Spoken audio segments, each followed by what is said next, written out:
ألف باء تاء ساء جيم حاء خاء دال دال راء زاء سين شين صاد ضاد طاء ظاء عين غين فاء قاف كاف لام ميم نون هاء واو ياء هذه حروف الهجاء هذه حروف الهجاء.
আসসালামু আলাইকুম, সবাই কেমন আছেন?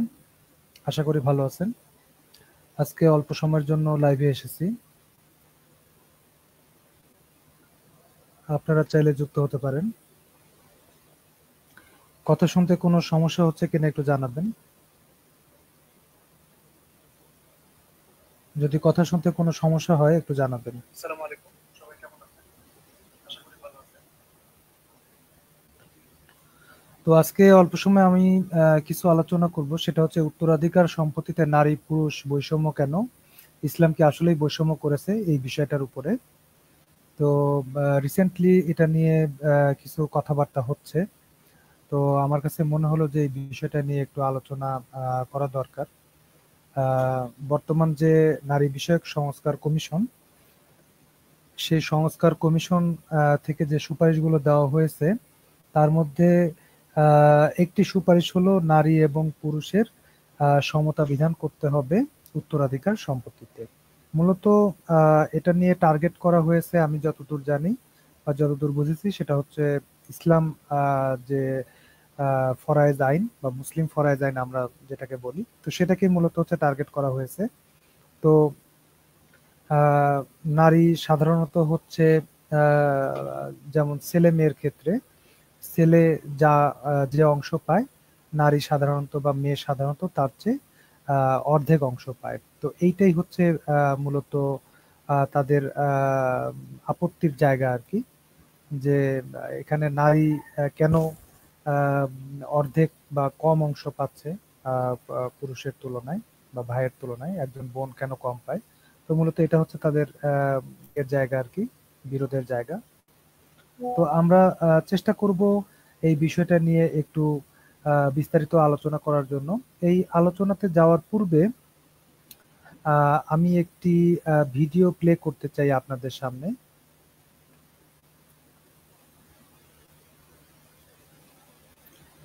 ভিডিওটা যদি আমরা একটু নিয়ে আসি।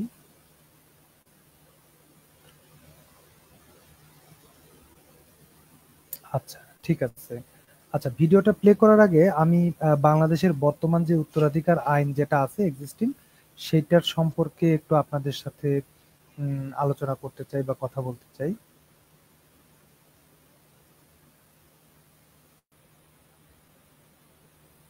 তো বর্তমান উত্তরাধিকার আইনটা আমি বের করেছি।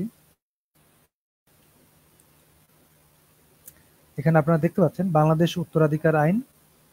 এটা হচ্ছে ভূমিসেবা.com, এখান থেকে হচ্ছে এই ভূমিসেবা.com, এখান থেকে হচ্ছে আমি দেখাচ্ছি। তো বাংলাদেশের উত্তরাধিকার আইন যেটা, এখানে হচ্ছে মুসলিম, হিন্দু, খ্রিস্টান এবং বৌদ্ধ উত্তরাধিকার আইন এভাবে তারা দেখাচ্ছে। দেশ বিভাগের পর 1950 সালে জমিদারি অধিগ্রহণ ও প্রজাস্বত্ব আইন প্রবর্তনের ফলে এদেশের কৃষকরা পুনরায় জমির মালিকানা ফিরে পায়, এটা আপনারা জানেন। তার 1793 সালের পূর্ববর্তী সময়ে দেশে বিভিন্ন স্বদেশী আন্দোলন ও কৃষকদের বিক্ষোভের মুখে বিভিন্ন আইন করা হলেও 1885 সালের বঙ্গীয় প্রজাস্বত্ব আইন দ্বারা কৃষকদের ভূমির সীমিত অধিকার প্রদান করা হয়। পরবর্তীতে 1950 সালে জমিদারি অধিগ্রহণ ও প্রজাস্বত্ব আইন পাশ হওয়ার ফলে জমিদারি প্রথা উচ্ছেদ হয় এবং কৃষকের পুনরায় জমির মালিকানা ফিরে পায়।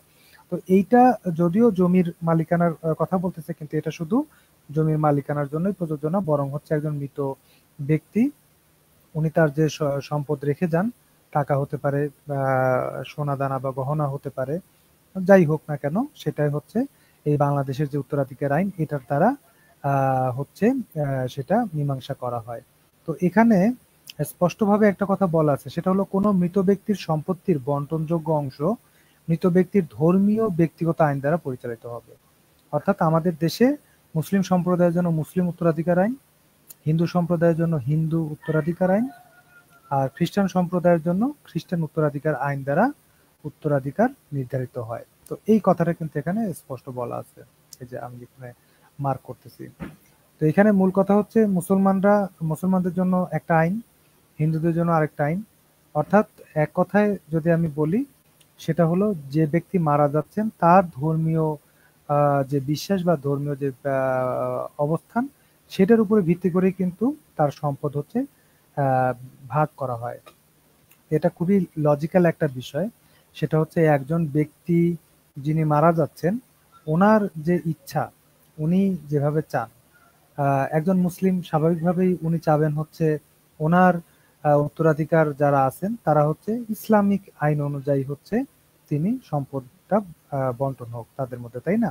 একজন হিন্দু যিনি, তিনিও কিন্তু স্বাভাবিকভাবেই চাইবেন যে তার যে সম্পদ সেটা তার অংশীদারদের মধ্যে হিন্দু যে আইন আর কি, তাদের উত্তরাধিকার আইন আছে, তাদের শাস্ত্রে যেভাবে বলা আছে সেইভাবে তার ছেলে মেয়েরা পাক, এটা কিন্তু একজন হিন্দু সেটাই চাবে, বা একজন খ্রিস্টান সেও সেটাই চাবে। তো সুতরাং এখানে এই বিষয়টা কিন্তু স্পষ্ট। এবং মুসলিম উত্তরাধিকার আইন এখানে সোর্স এখানে লেখা আছে, বন্টনযোগ্য সম্পত্তি, অংশীদার কে কে, এখানে ওই বিষয় আমি আজকে যাচ্ছি না। শেয়ারের অংশীদার জাবিউল ফুরুজ বলে, তারপরে হচ্ছে আহ, আহ, যেটা হচ্ছে আসাবা আমরা বলি আর কি, তারপরে হচ্ছে কিছু ব্যক্তি পায়। তো এখানে এই যে 12 জন অংশীদার রয়েছে, এখানে তাদের মধ্যে কিভাবে বন্টন হবে সে ব্যাপারে স্পষ্ট দিক নির্দেশনা দেওয়া আছে ইসলামে।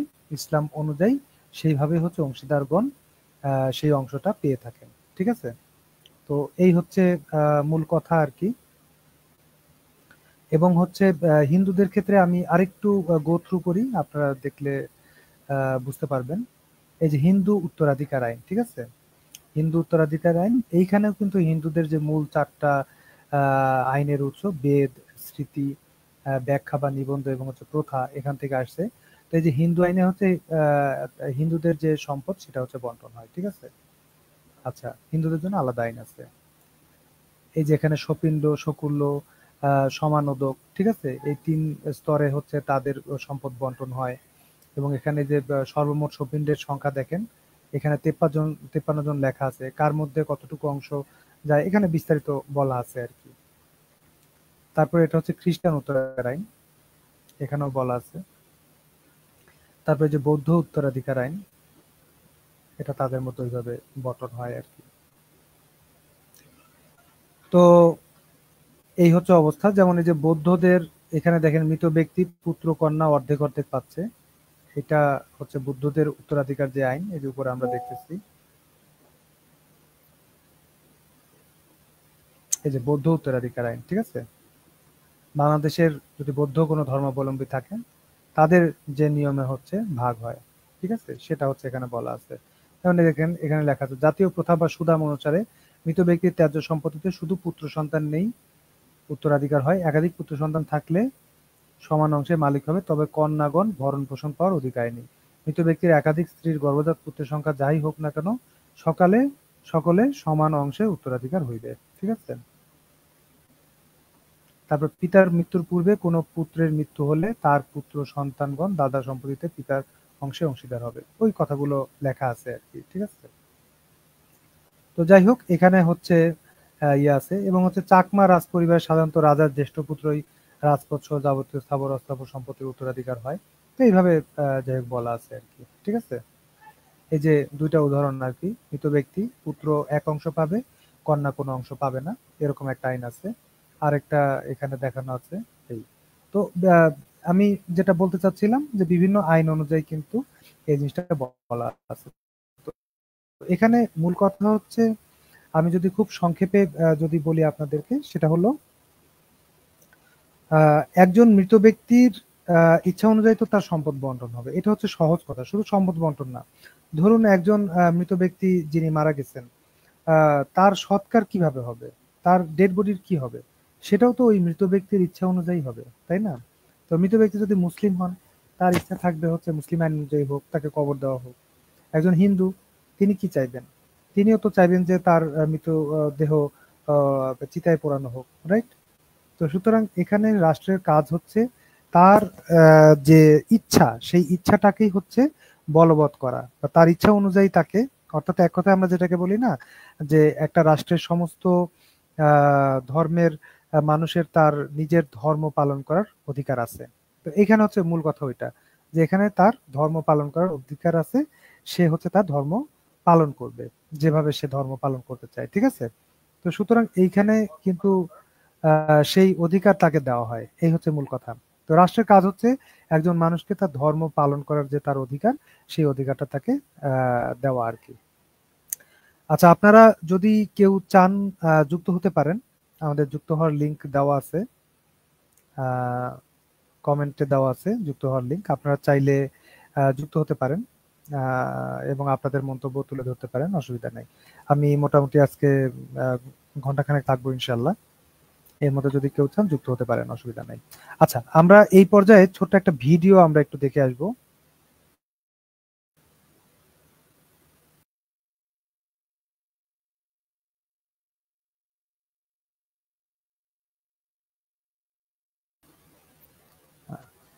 আমরা ভিডিওটা দেখে আসার পরে তারপরে আবার আমরা একটু আলোচনা শুরু করব। আসেন আমরা একটা ভিডিও একটু দেখে আসি।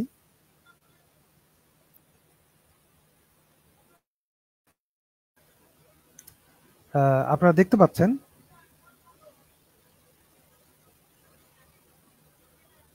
ভিডিওটা, একটু প্লে করি।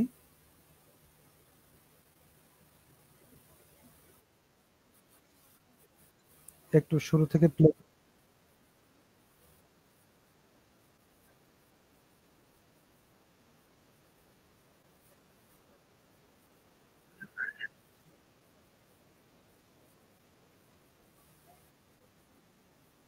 আচ্ছা, সম্ভবত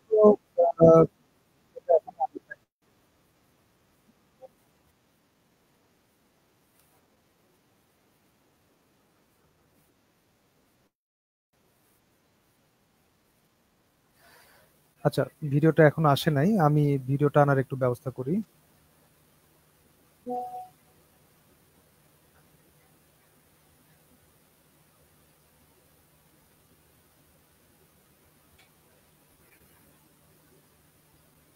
সালাম আলাইকুম।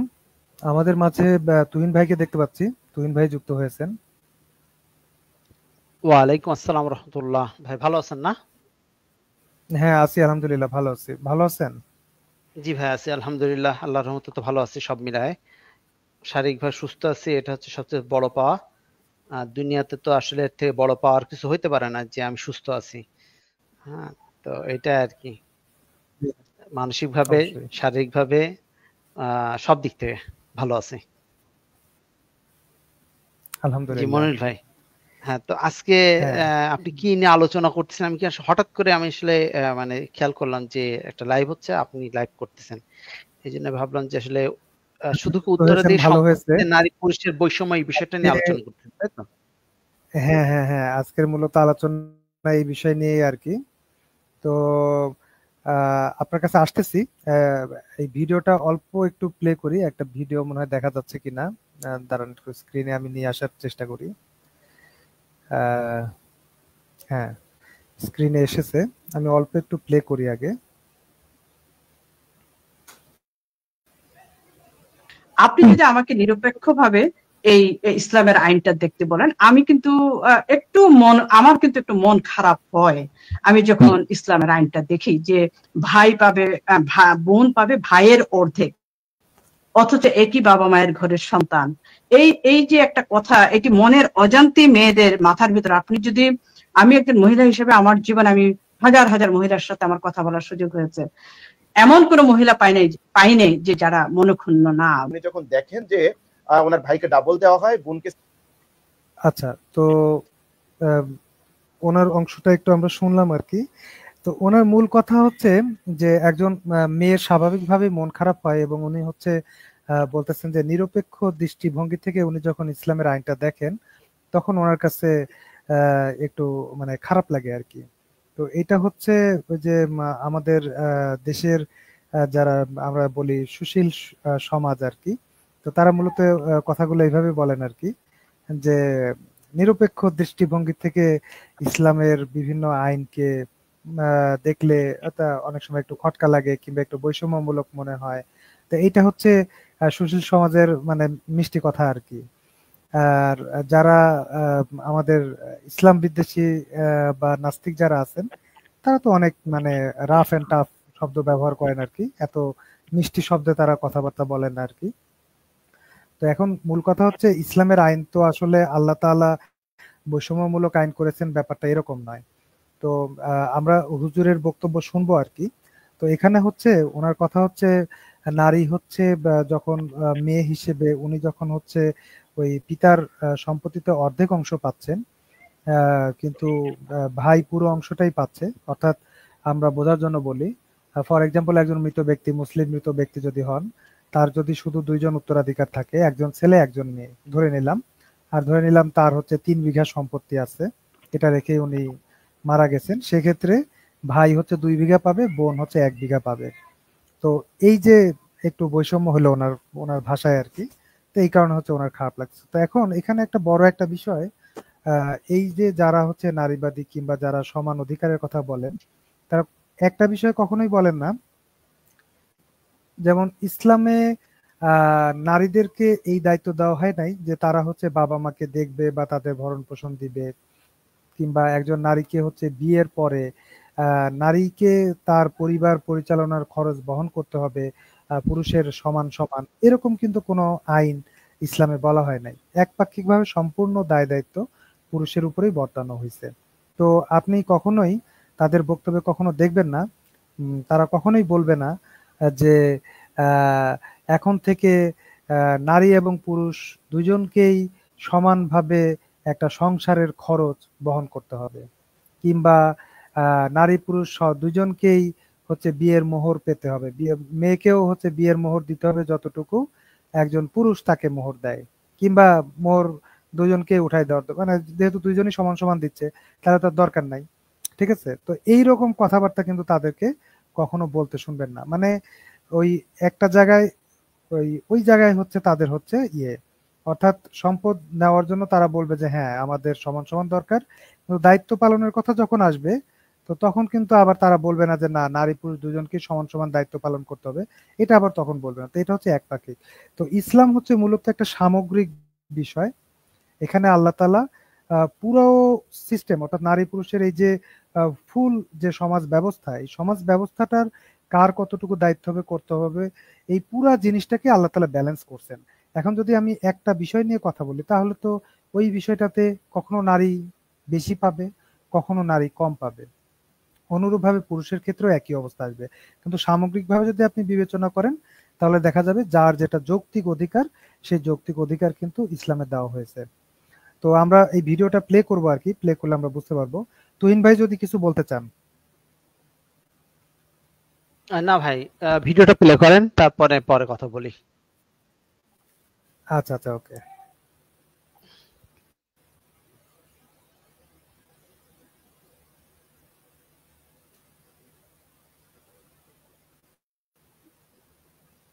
সিঙ্গেল দেওয়া হয় তখন ওনার কষ্ট লাগে। আপুকে একটা প্রশ্ন করি, আপু আপনি যখন বৈবাহিক সূত্রে আবদ্ধ হয়েছেন, আপনারও বিয়েটা দরকার, আপনার হাজবেন্ডেরও দরকার, কিন্তু হাজবেন্ড যখন 10 লক্ষ টাকা আপনাকে দেনমোহর দিল তখন কি আপনার এটা কষ্ট লাগেনি যে আমাকে কেন 10 লক্ষ টাকা দিবে, আমারও তো হাজবেন্ডকে 5 লক্ষ টাকা দেওয়ার উচিত ছিল? আমাদের নার্গিস বানু আপু তিনি বললেন যে নারী সমাজ প্রতিবাদ করেনি, এটা সঠিক নয়, হয়তো ওনার দৃষ্টিতে পড়েনি। আমি আপনাকে সাইফুর সাগর ভাই আজকের ফেস দ্য পিপল আপনি অনেক জরিপ করেছেন ইতিপূর্বে, আজকে আপনি একটা জরিপ করেন যে বাংলাদেশের কত পার্সেন্ট নারী এই যে নারী কমিশন, সংস্কার কমিশন সুপারিশমালা দিয়েছে এর পক্ষে আছে, তাহলে আপনি এর ফলাফলটা পেয়ে যাবেন। তো আমাদের আপু অধিকারের কথা বলেছেন, অধিকারের একটা মাত্র এক্সাম্পল উঠে দিয়েছেন। আমরা বলছি সামগ্রিক অধিকার। অধিকারটা কি? অধিকার হচ্ছে আইন ও নীতিশাস্ত্রের একটি গুরুত্বপূর্ণ ধারণা, যেখানে ন্যায় বিচার হচ্ছে মুখ্য বিষয়। ইসলামের চেয়ে বড় ন্যায় বিচার পৃথিবীতে কেউ দিতে পারেনি। দ্বিতীয়ত, আপু একটা প্রশ্ন করলেন ভাই বোন আইনের উত্তরাধিকার, উনি যখন দেখেন যে ওনার ভাইকে ডাবল দেওয়া হয়, বোনকে সিঙ্গেল দেওয়া হয়, তখন ওনার কষ্ট লাগে। আপুকে একটা প্রশ্ন করি, আপু আপনি যখন বৈবাহিক সূত্রে আবদ্ধ হয়েছেন, আপনারও বিয়েটা দরকার, আপনার হাজবেন্ডেরও দরকার, কিন্তু হাজবেন্ড যখন 10 লক্ষ টাকা আপনাকে দেনমোহর দিল তখন কি আপনার এটা কষ্ট লাগেনি যে আমাকে কেন 10 লক্ষ টাকা দিবে, আমারও তো হাজবেন্ডকে 5 লক্ষ টাকা দেওয়ার উচিত ছিল? আপনাকে দেখতে হবে ইসলামী লটা পুরোটা দেখতে হবে। আপনি ধরুন আপনি একজন মেয়ে, আপনি স্ত্রী হিসেবে পাচ্ছেন, বোন হিসেবে পাচ্ছেন, মা হিসেবে পাচ্ছেন, আপনার অনেকগুলো পাওয়ার ক্ষেত্র আছে, কিন্তু আপনার খরচের জায়গা নেই। আপনি যদি ইসলামিক ল দেখেন, আপনাকে পুরো ইসলামিক লটা সামনে আনতে হবে। আপনি ইসলামিক ল এর একটা ধারা নিয়ে প্রশ্ন উত্থাপন করতে পারবেন না। আমি সহজ একটা এক্সাম্পল দিই, তাহলে এরপরে আমি আমার মূল আলোচনায় যাচ্ছি। এক্সাম্পলটা হলো, ধরুন একজন ব্যক্তির মাসিক আয় হচ্ছে 10 টাকা, আরেকজন ব্যক্তির মাসিক আয় হচ্ছে 20 টাকা। এখন মাস শেষে যদি আপনি ব্যালেন্স শিট তৈরি করতে চান, তাহলে আপনাকে আয় এবং ব্যয় উভয়টা দেখতে হবে। যে ব্যক্তির মাসিক আয় হচ্ছে 20 টাকা, তার মাসিক ব্যয় হচ্ছে 18 টাকা। আর যে ব্যক্তির মাসিক আয় হচ্ছে 10 টাকা, তার মাসিক ব্যয় হচ্ছে 5 টাকা বা নাই বললেই চলে। তাহলে মাস শেষে কার ইনকাম বেশি হবে? যে ব্যক্তি 10 টাকা ইনকাম করে তার আয়টা বেশি হবে। দ্যাট ইজ ইসলামী ল, এটা আপনাকে বুঝতে হবে। ইসলাম, আপনি শুধু একটা ধারা নিয়ে প্রশ্ন উত্থাপন করেছেন, আমি আপনাকে বলি, দেখুন এক একটা ধারা আপনাকে বলি। বাবার ক্ষেত্রে লালন পালন হওয়ার ক্ষেত্রে ইসলামী ল কি? ছেলে যখন প্রাপ্ত বয়স্ক হবে, অ্যাডাল্ট হবে, তখন ওই বাবার জন্য ওই ছেলের ভরণ পোষণের দায়িত্ব তার উপর অপরিহার্য নয়। সে অ্যাডাল্ট হয়ে গেলে বাবা যেটা করবে, আমি একটু বলি প্লিজ, আমাকে শেষ করতে দেন, আপনার যত প্রশ্ন আছে আমিও জবাব দেবো, কিন্তু আমাকে একটু শেষ করতে দেন। আপনি একটা একটা করে করেন। তাহলে ধরুন একটা ছেলে আছে, বাবার একটা মেয়ে আছে, তো ছেলেটার ভরণ পোষণ কতক্ষণ পর্যন্ত বাবা দিবে? ছেলে অ্যাডাল্ট হওয়া পর্যন্ত, এটা ইসলামী ল। মেয়ের কতক্ষণ পর্যন্ত ভরণ পোষণ দিবে? এখানে অ্যাডাল্টের কোনো প্রশ্ন নেই।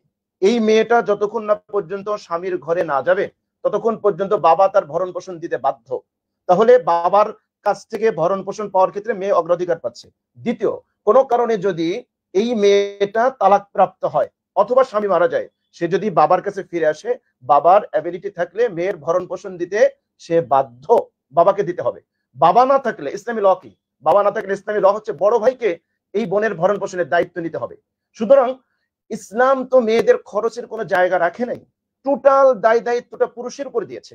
ধরুন একটা মেয়ে যখন বিয়ে না হওয়া পর্যন্ত তার ভরণ পোষণের পুরো দায়িত্বটা হচ্ছে বাবার, বিয়ের পরে তার পুরো ভরণ পোষণের দায়িত্বটা হচ্ছে হাজবেন্ডের।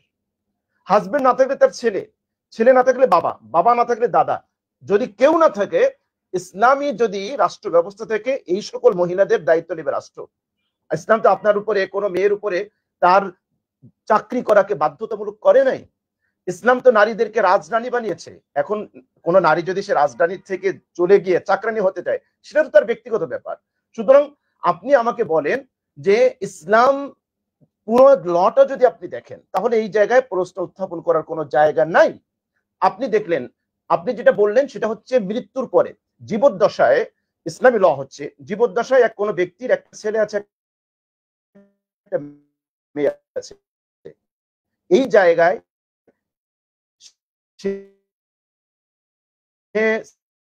ছেলেকে 500 টাকা দিবে আর মেয়েকে 200 টাকা দিবে, ইসলাম এটা অ্যালাউ করে না। রাদিয়াল্লাহু তাআলা আনহু, তার থেকে হাদিস আসছে, তিনি বলেন যে আমার বাবা আমার হাত ধরে রাসূলের কাছে নিয়ে আসছেন, এসে বলে, ইয়া রাসূলুল্লাহ, আমি আমার এই ছেলেটাকে স্পেশাল কিছু দিতে চাই, তার মা খুব পিড়াপিড়ি করতেছে, আপনি সাক্ষী থাকুন। নবীজি বললেন, তোমার কি আর কোনো সন্তান নেই? আছে। সব সন্তানকে কি সমান দিয়েছো? তিনি বললেন যে না। নবীজি বললেন, এই জুলুমের সাক্ষী আমি হতে পারবো না। দেখুন ইসলামের ব্যবস্থা কত চমৎকার। তার মানে হচ্ছে জীবদ্দশায় আপনি ছেলে আপনাকে পরবর্তীতে কামাই করে খাওয়াবে, এজন্য ছেলের প্রতি আপনার একটা এক্সট্রা ভালোবাসা থাকবে, এক্সট্রা দরদ থাকবে। ছেলেকে আপনি ইংলিশ মিডিয়ামে পড়াবেন আর মেয়েকে যেমন তেমন একটা স্কুলে পড়াবেন, নো, ইসলাম এটা অ্যালাউ করে না। ইসলাম এই জায়গাটায় একেবারে 100 সমান অধিকার নিশ্চিত করেছে। শুধুমাত্র মৃত্যুর পরে যদি কোনো সম্পদ থেকে থাকে, সেটা বন্টনের নীতি হলো ওই জায়গায়। আমি আরেকটা এক্সাম্পল দেই। ধরুন এক ব্যক্তি মারা গিয়েছে, কোনো এক ব্যক্তি, তার একটা ছেলে আছে, তার একটা মেয়ে আছে। মিরাজ সূত্রে ছেলে পেয়েছে 2 লক্ষ টাকা আর বোন পেয়েছে 1 লক্ষ টাকা। তাহলে এখন এই বোনের বিয়ে হয় নাই, বোনের 1 লক্ষ টাকা নিয়ে ধরুন ইসলামী ব্যাংকে ডিপোজিট করে রেখে দিয়েছে, আর ছেলে 2 লক্ষ টাকা তার কাছে আছে। এখন যতদিন না পর্যন্ত এই মেয়ের বিয়ে হবে, ইসলামী ল অনুযায়ী তার সমস্ত ভরণ পোষণের দায়িত্ব ভাইয়ের। ভাই তার টাকা খরচ করে তাকে বিয়ে দেবে। এখন ধরেন বিয়ের পর্যন্ত তার বোনের পেছনে খরচ গেল 50,000 টাকা। এরপরে বোনকে বিয়ে দিয়েছে, সেই জায়গায় দেনমোহর হিসেবে সে পেয়েছে আরো 1 লক্ষ টাকা, ফর এক্সাম্পল। এখন হলো বোনের 2 লক্ষ টাকা। এই বোনকে বিয়ে দিতে গিয়ে ভাইয়ের খরচ গেছে আরো 50,000 টাকা, তার 1 লাখ শেষ। এরপরে ভাই বিয়ে করেছে, 1 লক্ষ টাকা স্ত্রীকে দেনমোহর দিয়েছে, এবার ভাইয়ের ব্যালেন্স শূন্য। কিন্তু বোন, তার 2 লক্ষ টাকা আছে, তার এই 2 লক্ষ টাকায় না ভাই হস্তক্ষেপ করতে পারবে, না স্বামীর কোনো অধিকার আছে স্ত্রীর 2 লক্ষ টাকায় কোনো টাচ করার। এজন্য আমার প্রিয় বোন, আপনাকে আমি বলবো যে ইসলামী লটাকে আমাদের পূর্ণাঙ্গ দেখতে হবে। ইসলাম নারীদেরকে খরচের কোনো জায়গা রাখে নাই। এখন আন্দোলন তো করা উচিত ছিল পুরুষদের, যে কেন ইসলামে নারীদের অধিকার দিল, কারণ নারীদের খরচের কোনো খাত নাই, কোনো জায়গা নাই, কোনো খাতই নাই। এরপরও নারীদেরকে উত্তরাধিকার ইসলাম এজন্য দিয়েছে। আমি বলি, আপনি বলবেন, আপনার যে কোনো প্রশ্ন আমরা জবাব দিতে প্রস্তুত, আলহামদুলিল্লাহ। নারীকে এজন্য অধিকার দিয়েছে যে নারীর যদি কোনো ক্রাইসিস মোমেন্ট দেখা দেয়, তাহলে নারী যেন তার আত্মমর্যাদা নিয়ে বাঁচতে পারে। এজন্য ইসলাম কন্যা হিসেবে তাকে উত্তরাধিকারী দিয়েছে, স্ত্রী হিসেবে দিয়েছে, মা হিসেবে দিয়েছে, দাদি হিসেবে দিয়েছে। এবার যদি আপনার কোনো প্রশ্ন থাকে আপনি এটা বলতে পারেন, আমি আরেকটা জায়গায় একটু টাচ করতে চাই। আপনি ধর্ষণের কথা বললেন, কেন স্বামী স্ত্রীর ক্ষেত্রে ধর্ষণ শব্দটা ব্যবহার করতে হবে? এই জায়গায় কি অন্য কোনো শব্দ নেই? নারী নির্যাতন হতে পারে,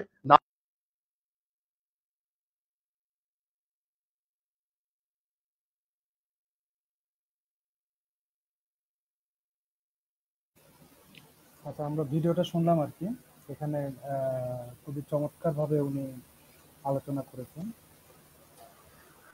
তো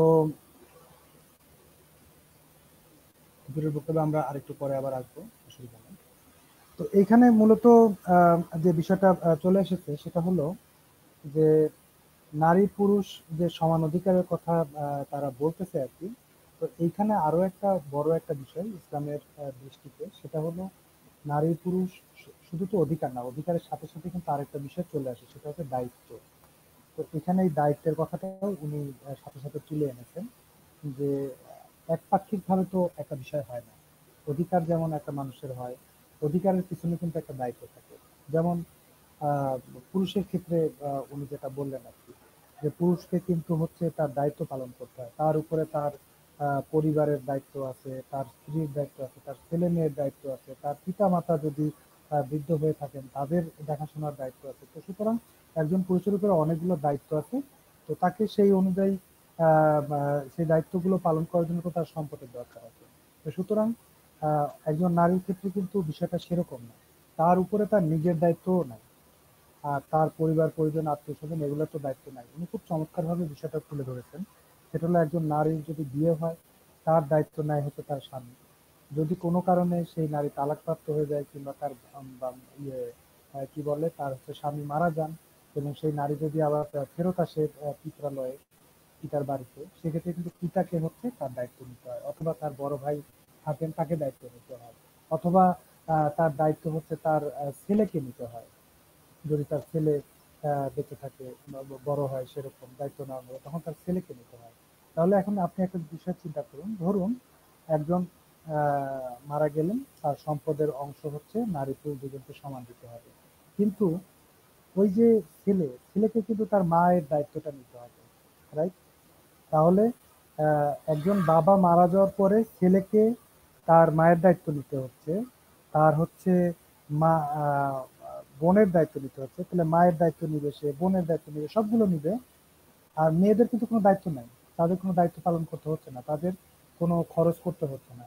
তো নারীবাদীদের দাবি হচ্ছে সমান সমান সম্পদ দিতে হবে। তো দায়িত্ব তো সমান সমান না, ইসলাম তো সমান সমান ভাবে দায়িত্ব পালন করার কথা বলে না, তো একপাক্ষিক ভাবে। তো আসলে যেটা সত্যি কথা, দায়িত্বের কথা চিন্তা করি, যেহেতু 100% দায়িত্ব ছেলেদের উপরে চলে আসছে, তো সম্পদ তো আসলে 100% ছেলেদেরকে দেওয়া দরকার ছিল, বা এরকম হচ্ছে সাধারণ দৃষ্টিতে মনে হয়। তারপর আল্লাহ তালা অনেক এহসান করছেন, মেহেরবানি করছেন মেয়েদের উপরে, আমি এটাই বুঝি আর কি, যে তাদেরকে হচ্ছে আল্লাহ তাআলা তাদের যেন একটা সিকিউরিটি বজায় থাকে সেটার ব্যবস্থা করছেন।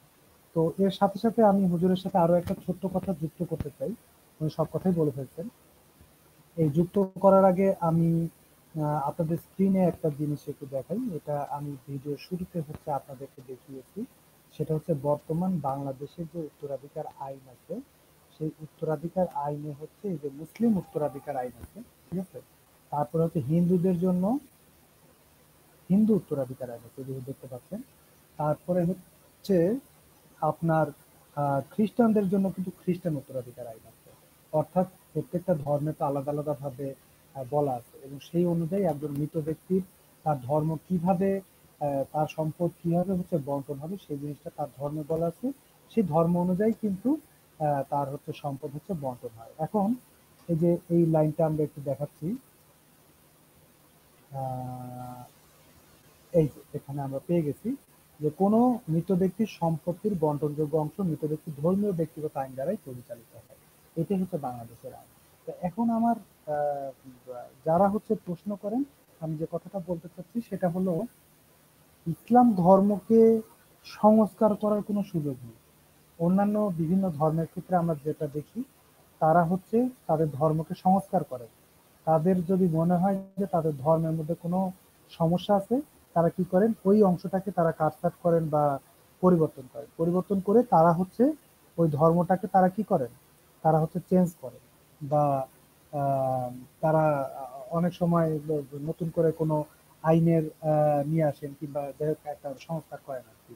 তো এখন এই যে যেসব ধর্ম হচ্ছে সংস্কারকে অ্যাকসেপ্ট করে, সেই সব ধর্ম সহজভাবে বোঝা যায় যে এটা ঈশ্বর প্রেরিত কোনো ধর্ম নয়।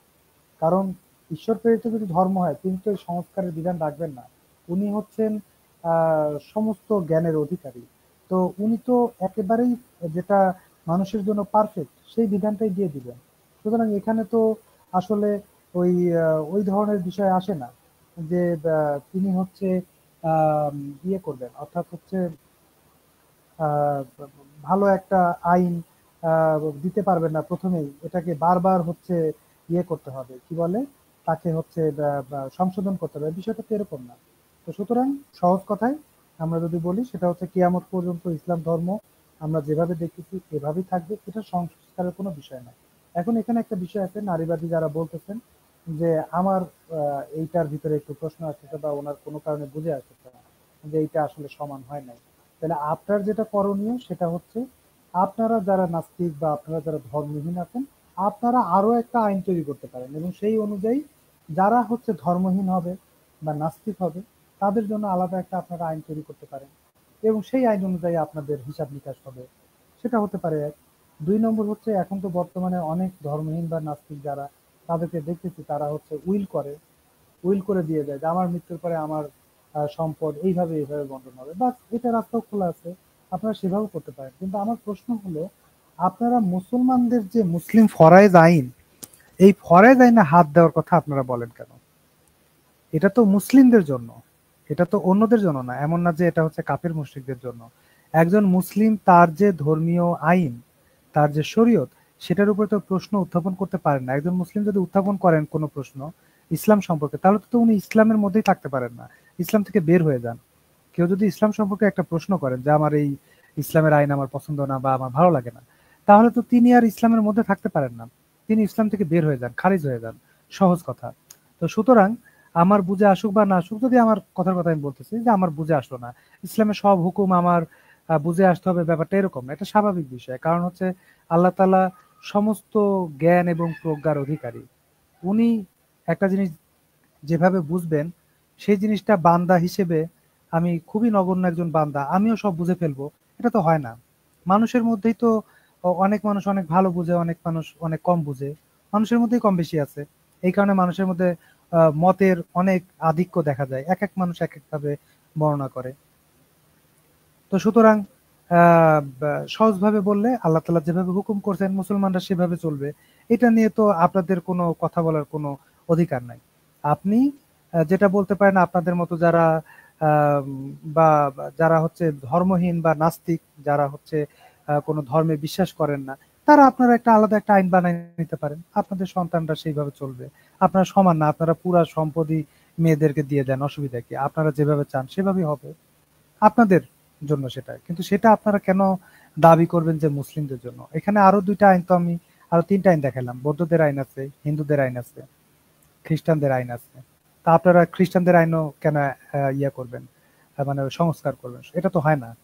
এবং বর্তমান যে আমি দেখি একটু, আমি খুঁজে বের করে দেখি স্ক্রিনে আনতে পারি কিনা, এইখানে হচ্ছে বলা হচ্ছে যে ধর্মীয় কারণে হচ্ছে যে বিভিন্ন বৈষম্য তৈরি হয়, মানে ওনাদের টোনটা হচ্ছে এরকমই যে ধর্মের কারণে বিভিন্ন বৈষম্য তৈরি হচ্ছে। তো কি আর বলবো, আল্লাহ তাআলা মাফ করেন। তুহিন ভাই, আপনার জি ভাই। মাইক্রোফোন মিউট করা আছে। জি হ্যাঁ জি জি, ভাই। জি যে আপনি কোনো মন্তব্য থাকলে মন্তব্য করতে পারেন বা আপনার মতামত বলতে জি পারেন। আসলে মানে সব কথা আসলে একটু আগে যে বক্তার ভিডিওটা আপনি দেখাইছেন, যে ভদ্র আমাদের ভাইয়ের, হ্যাঁ, আলহামদুলিল্লাহ উনি প্রায় হুম হুম, সবকিছুই কিন্তু বলে ফেলছেন। আচ্ছা, আমি একটা ছবি জি দেখাইতে জি, যাচ্ছি, আগে ছবিটা দেখায় তারপর আপনি একটা আলোচনাটা করেন। দেখেন আমি একটা ছবি দিছি আমি স্ক্রিনে। নিয়ে এসেছি। আচ্ছা আচ্ছা। হ্যাঁ হ্যাঁ, এখন এই যে ছবিটা দেখে খুব স্বাভাবিকভাবে হয়তো বুঝতে পারতেছেন যে সমান অধিকার কি আর সুষম অধিকার। একটা হচ্ছে সমান অধিকার, একটা হুম হচ্ছে হুম, হুম, সুষম অধিকার। তা দেখেন এখানে সমান জি জি, অধিকার বাম সাইডে যে ছবিটা, এখানে দেখেন 3 জনের পায়ের নিচে 3টা বক্স দেওয়া আছে এবং 3টা বক্সের হুম সাইজ কিন্তু একই মাপের, 3টা বক্স। তো হুম হুম তারা কি হচ্ছে আসলে একটা খেলা দেখছে, বেসবল খেলা দেখতে আসছে। তো সবাইকে সমান টুল দেওয়ার কারণে সবচেয়ে বড় যে সে কিন্তু খেলাটা ভালোভাবে এনজয় করতে পারতেছে, আর যে মাঝারি হুম সাইজের যে ছেলেটা সে খেলাটা এনজয় করতে পারছে, কিন্তু যে ছোট সে কিন্তু টোটালি খেলাটা দেখতে পাচ্ছে না, কারণ হচ্ছে সামনে একটা রাইট বিশাল বেড়া। ঠিক আছে? রাইট তো এই হচ্ছে যখন সমান অধিকারের অবস্থা হয়েছে, তখন কি হচ্ছে কেউ কেউ এই সমান অধিকারের কারণে তার যেটা প্রয়োজন নাই, ঠিক আছে, যার যেটা প্রয়োজন হুম সেই জিনিসটা সমান বন্টন না হওয়ার কারণে একজন অপ্রয়োজনীয় ভাবে সেই সম্পদ ব্যবহার করতেছে, আর একজনের প্রয়োজন সেই সম্পদটা ব্যবহার করতে পারতেছে না। দ্বিতীয় ছবিতে সেই জিনিসটাকে সুন্দরভাবে তুলে ধরা হয়েছে, যে প্রথম জন যে বড় ছেলেটা তার কিন্তু পায়ের নিচে বক্সটা কোনো প্রয়োজন নেই, সে কিন্তু বক্স ছাড়াই চমৎকার খেলাটা হুম এনজয় করতেছে। আর দ্বিতীয় ছেলেটা প্রয়োজন আছে, সেজন্য সে একটা বক্স ব্যবহার করতেছে, আর ছোট ছেলেটার জন্য কি হয়েছে দুইটা বক্সের প্রয়োজন হয়েছে। তো এই ছবিটা দেখে আসলে আমাদের যারা বুদ্ধিজীবী নামের কলঙ্ক, এদেরকে কেন বুদ্ধিজীবী নামকরণ করে এদের বিষয়টা তুলে ধরা করা হয়, এদের মাথায় যদি ন্যূনতম জ্ঞান থাকে তাহলে অন্তত এমন কথা বলা উচিত না সমান অধিকার। তাদের বলা উচিত যে কিভাবে সুষম অধিকার প্রতিষ্ঠা করা যায় প্রতিটা ক্ষেত্রে। এটা নারী পুরুষের ক্ষেত্রে যে শুধু তাই না, সম্পত্তি বন্টনের ক্ষেত্রে তাই না, এটা প্রত্যেকটা ক্ষেত্রে আমাদের একটা সুষম বন্টন হওয়ার খুবই জরুরি। এই সুষম বন্টন ব্যবস্থা যদি আমরা পৃথিবীতে চালু করতে পারি, তাহলে পৃথিবীতে কেউ না খেয়ে মারা যাবে না, পৃথিবীতে কেউ হচ্ছে বিচার বহির্ভূতভাবে শাস্তি পাবে না, পৃথিবীতে কোনো দেশ নিগৃহীত হবে না, সবাই কি একটা ব্যালেন্স অবস্থায় থাকবে। আজকে যদি ইউরোপ আমেরিকার দিকে তাকায়, তারা যে কাজটা করে, তাদের অফুরন্ত সম্পদ আছে, কিন্তু তাদের অফুরন্ত সম্পদ থাকার পরেও তারা বিভিন্ন দেশ থেকে সম্পদ লুট করে, এবং এই লুটের কাজটা শুধু এই বর্তমান যুগে করতেছে তা না, এরা অতীতেও একই কাজগুলো করে আসছে, এবং অতীতের কাজগুলো তো করছে, এবং এইভাবে কি করছে আমাদের মতন যেসব দেশ আছে, ভারতবর্ষ, ঠিক আছে, আপনার আফ্রিকা, এই সমস্ত দেশ থেকে প্রচুর পরিমাণ সম্পদ লুটপাট করে নিয়ে গেছে। আবার এরাই আবার বলবো কি যে সমান অধিকার। তো এই যে আইডিওলজি গুলো আসে, সমান অধিকারের ব্যাপারে যে কথাবার্তা গুলো বলে, এইগুলোর পেছনে যারা কলকাঠি নাড়ে, বিশেষ করে আমাদের মুসলিম দেশগুলোতে, এদের পেছনে মূল কলকাঠি নাড়ে আসলে মূলত এই যারা অত্যাচারী, যারা যে সমস্ত দেশগুলা, তারাই কিন্তু সেই কলকাঠি গুলো নাড়ে করে কি করে আমাদের যে স্টেবল অবস্থাটা তৈরি হইতে যায়। তারা চায় না যে আমাদের দেশগুলা, উন্নত দেশগুলা যাতে স্টেবল অবস্থায় আসুক। তারা চায় যে এই সমস্ত দেশের ভিতরে সবসময়ের জন্য বিভিন্ন ধরনের ফ্যাসাদ তৈরি কিভাবে সেই কাজটা তারা করার চেষ্টা করে, যার জন্য তারা বিভিন্ন সময় এই কিছু দালাল সেট করে, সেই দালালদের মাধ্যমে আমাদের দেশ সহ বিশেষ করে মুসলিম দেশগুলোতে এই ধরনের দালাল সেট করার মাধ্যমে এই ধরনের অযৌক্তিক, অবাস্তব এবং যুক্তিহীন জিনিস তুলে ধরে আমাদেরকে বিভ্রান্ত করার চেষ্টা করে। আর যেহেতু অধিকাংশ মানুষই কিন্তু জ্ঞানী না, স্বাভাবিকভাবে অধিকাংশ মানুষই জ্ঞানী না, সুতরাং সেক্ষেত্রে যেহেতু আমরা একটু কম শিক্ষিত বা অল্প শিক্ষিত, কি করে আমাদেরকে সস্তা কিছু ডায়লগ দিয়ে আমাদেরকে বিভ্রান্ত করার চেষ্টা করে, যার ফলে এই জিনিসগুলো নিয়ে, এই যে বিশেষ করে মহিলারা এই বিষয়গুলো নিয়ে কিছু কিছু মহিলা আছে লাফালাফি করে, এবং সেক্ষেত্রে দেখবেন যে এই যে লাফালাফি যারা করে, এদের এই ধরনের মহিলাদের পরিবার গুলো দেখে আপনার খেয়াল করে দেবেন যে এদের সাথে এদের ফ্যামিলির ভালো বন্ডিংস নাই, এদের হাজবেন্ডের সাথে এদের কোনো ভালো রিলেশন নাই, এরা একাধিক ভাবে বিভিন্ন অপকর্মের সাথে জড়িত। তো এই জন্যে যে যারা আজকে সমান অধিকার কথা বলে, তাদের আসলে একটু বুঝে নেওয়া উচিত। আসলে তারা তো বুঝবে না, কারণ তো আসলে তারা পেইড এজেন্ট, আর পেইড এজেন্টের কাজ হচ্ছে তোমাকে পে করা হবে, এর বিনিময়ে তুমি এই কথাগুলো বলবা।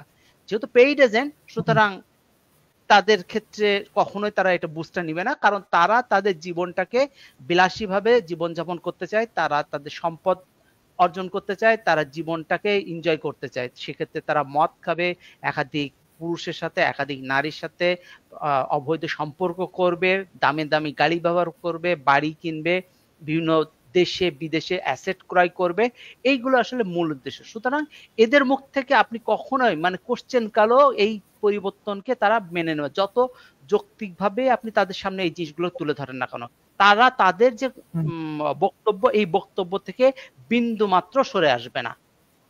মূল কারণ এইটা হচ্ছে মূল ব্যাপার। জি মনিরুল ভাই। হ্যাঁ হ্যাঁ, না আপনি সঠিকই বলেছেন। তো এখানে এই যে আমাদের নারী বিষয়ক যে সংস্কার কমিশন, এটা আমার কাছে ব্যক্তিগতভাবে মনে হয় যে ডক্টর ইউনূসের একটা বড় ধরনের একটা ব্লান্ডার ছিল। উনি এই নারী বিষয়ক যে সংস্কার কমিশন, এটার যিনি প্রধান সম্ভবত শিরিন পারভীন ওনার নাম। তো উনি হচ্ছে মূলত আমাদের যে ডক্টর জাফরুল্লাহ চৌধুরী, ওনার হচ্ছে স্ত্রী। তো উনি হচ্ছে নারী পক্ষ নামে একটা ইয়েতে আছেন আর কি, এনজিওর সাথে। তো মূলত এই ধরনের যে সংগঠনগুলো, তারা এই ধরনের আলাপগুলো নিয়ে আসে আর কি, যে নারী পুরুষ সমান অধিকার এই ধরনের আর কি। তো তারা হচ্ছে আসলে এই ধরনের কথাবার্তাগুলো বলে থাকে। তো আমার ব্যক্তিগতভাবে মনে হয় আমাদের বাংলাদেশের যে আপামর জনসাধারণ, এখানে তো বেশিরভাগ 90%-এর উপরে হচ্ছে মুসলিম, তাদের যে ধর্মীয় বিশ্বাস, ধর্মীয় চিন্তা চেতনা, সামাজিক মূল্যবোধ, এগুলো সবকিছুর সাথে হচ্ছে সাংঘর্ষিক তাদের যে কথাবার্তাগুলো, এবং তাদের সংঘর্ষগুলো অলরেডি জনগণ এটাকে প্রত্যাখ্যান করেছে। বিভিন্ন জায়গায় প্রতিবাদের ঝড় উঠেছে, অনেকে প্রতিবাদ করেছেন, এবং আমরাও সাথে সাথে প্রতিবাদ করতেছি। এই নারী বিষয়ক যে সংস্কার কমিশন, এটাকেই বাতিল করার কথা বলছে। সংস্কার তো অনেক পরের কথা। 2 নম্বর হচ্ছে ওনারা এই সুপারিশ করছেন জন্য এটা পাশ হয়ে যাবে, বিষয়টা এরকম না। কারণ হচ্ছে এরকম অনেক প্রস্তাবনা বিভিন্ন কমিশন থেকেই এসেছে। তো সবাই যদি একমত না হয়, তাদের এটা পাশ করার কোনো আসলে সুযোগ নেই, এটা সত্যি কথা। তো সুতরাং এটা পাশ হবে না, এটা আমরা জানি, আমরা বুঝতে পারতেছি এটা কখনোই তারা পাশ করতে পারবে না।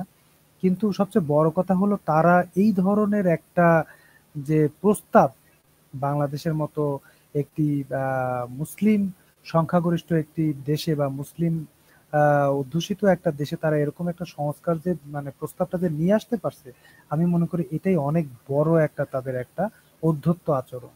যে তারা এই বাংলাদেশের সমস্ত নারীদের বিপরীতে, যে আপনি যদি সেই সংস্কার কমিশন দেখেন, তারা কি আসলে বাংলাদেশের নারীদের প্রতিনিধিত্ব করে? বাংলাদেশের যে সমস্ত ধর্মপ্রাণ নারী আছে, তাদের কি প্রতিনিধিত্ব করে? আমি ওই যে যিনি নারী আর কি, প্রথমে ওই ভিডিওটাতে বলতেছিলেন যে উনি অনেক নারীর সাথে কথা বলেছেন, ওনার কোন নারীদের সাথে কথা হয়েছে আমি জানি না, কিন্তু বাংলাদেশের নারীদের অবস্থা তো এরকম নয়। তারা ইসলাম তাকে যে অধিকার দিয়েছে, তারা তাতে সন্তুষ্ট এবং খুবই সন্তুষ্ট। তারা পশ্চিমা নারীদের মতো তো সেই ব্যক্তি স্বাধীনতা চায় না, যেখানে হচ্ছে স্বামী তার কেয়ার করবে না, তার সন্তান তার কেয়ার করবে না, তাকে দেখাশোনা করবে না, সে কোনো সামাজিক নিরাপত্তা পাবে না। ওই ধরনের লাইফস্টাইল তো আমাদের নারীরা কখনোই চান না। তারা খুব শান্তিতে বা আদবের সাথে খুব হচ্ছে ইসলাম যেভাবে বলে, ঠিক আছে, সেভাবে তারা জীবনযাপন করতে পছন্দ করে। তো সুতরাং এইখানে আমি যে নারী সংস্কার যে কমিশনটা দেখেছি, এই কমিশনের মধ্যে আমাদের যে আপামর জনসাধারণ যে নারী সমাজ, সেই সমাজের আসলে প্রতিনিধিদেরকে আমি দেখি নাই। এই কারণেই মূলত তাদের কাছ থেকে এই ধরনের একটা বস্তা পচা একটা সংস্কার প্রস্তাব তাদের কাছ থেকে এসেছে। তো ডক্টর ইউনূস অসংখ্য ভালো কাজ করেছেন, এ ব্যাপারে কোনো সন্দেহ নাই। কিন্তু আমার মনে হয় তার যে ভালো কাজগুলো, সেগুলো হচ্ছে এই ধরনের ব্লান্ডারের কারণে একবারে ঢাকা পড়ে যাবে। তো সুতরাং আমার মনে হয় ওনার খুব অচিরেই এই নারী সংস্কার কমিশনটাকেও বাতিল করা দরকার, এবং হচ্ছে যারা হক্কানি ওলামায়ে কেরাম আছেন, বিজ্ঞ আলেম আছেন, তাদের সাথে বসে বাংলাদেশের সমাজ ব্যবস্থার সাথে সঙ্গতিপূর্ণ যে আইনগুলো পাশ করা দরকার, সেগুলো নিয়ে আসা দরকার। আমি এর সাথে সাথে আরো 2টা বিষয় একটু সামনে নিয়ে আসতে চাই, যদিও আজকের এই আলোচনার সাথে সম্পর্ক না, তবে নারী বিষয়ক আর কি।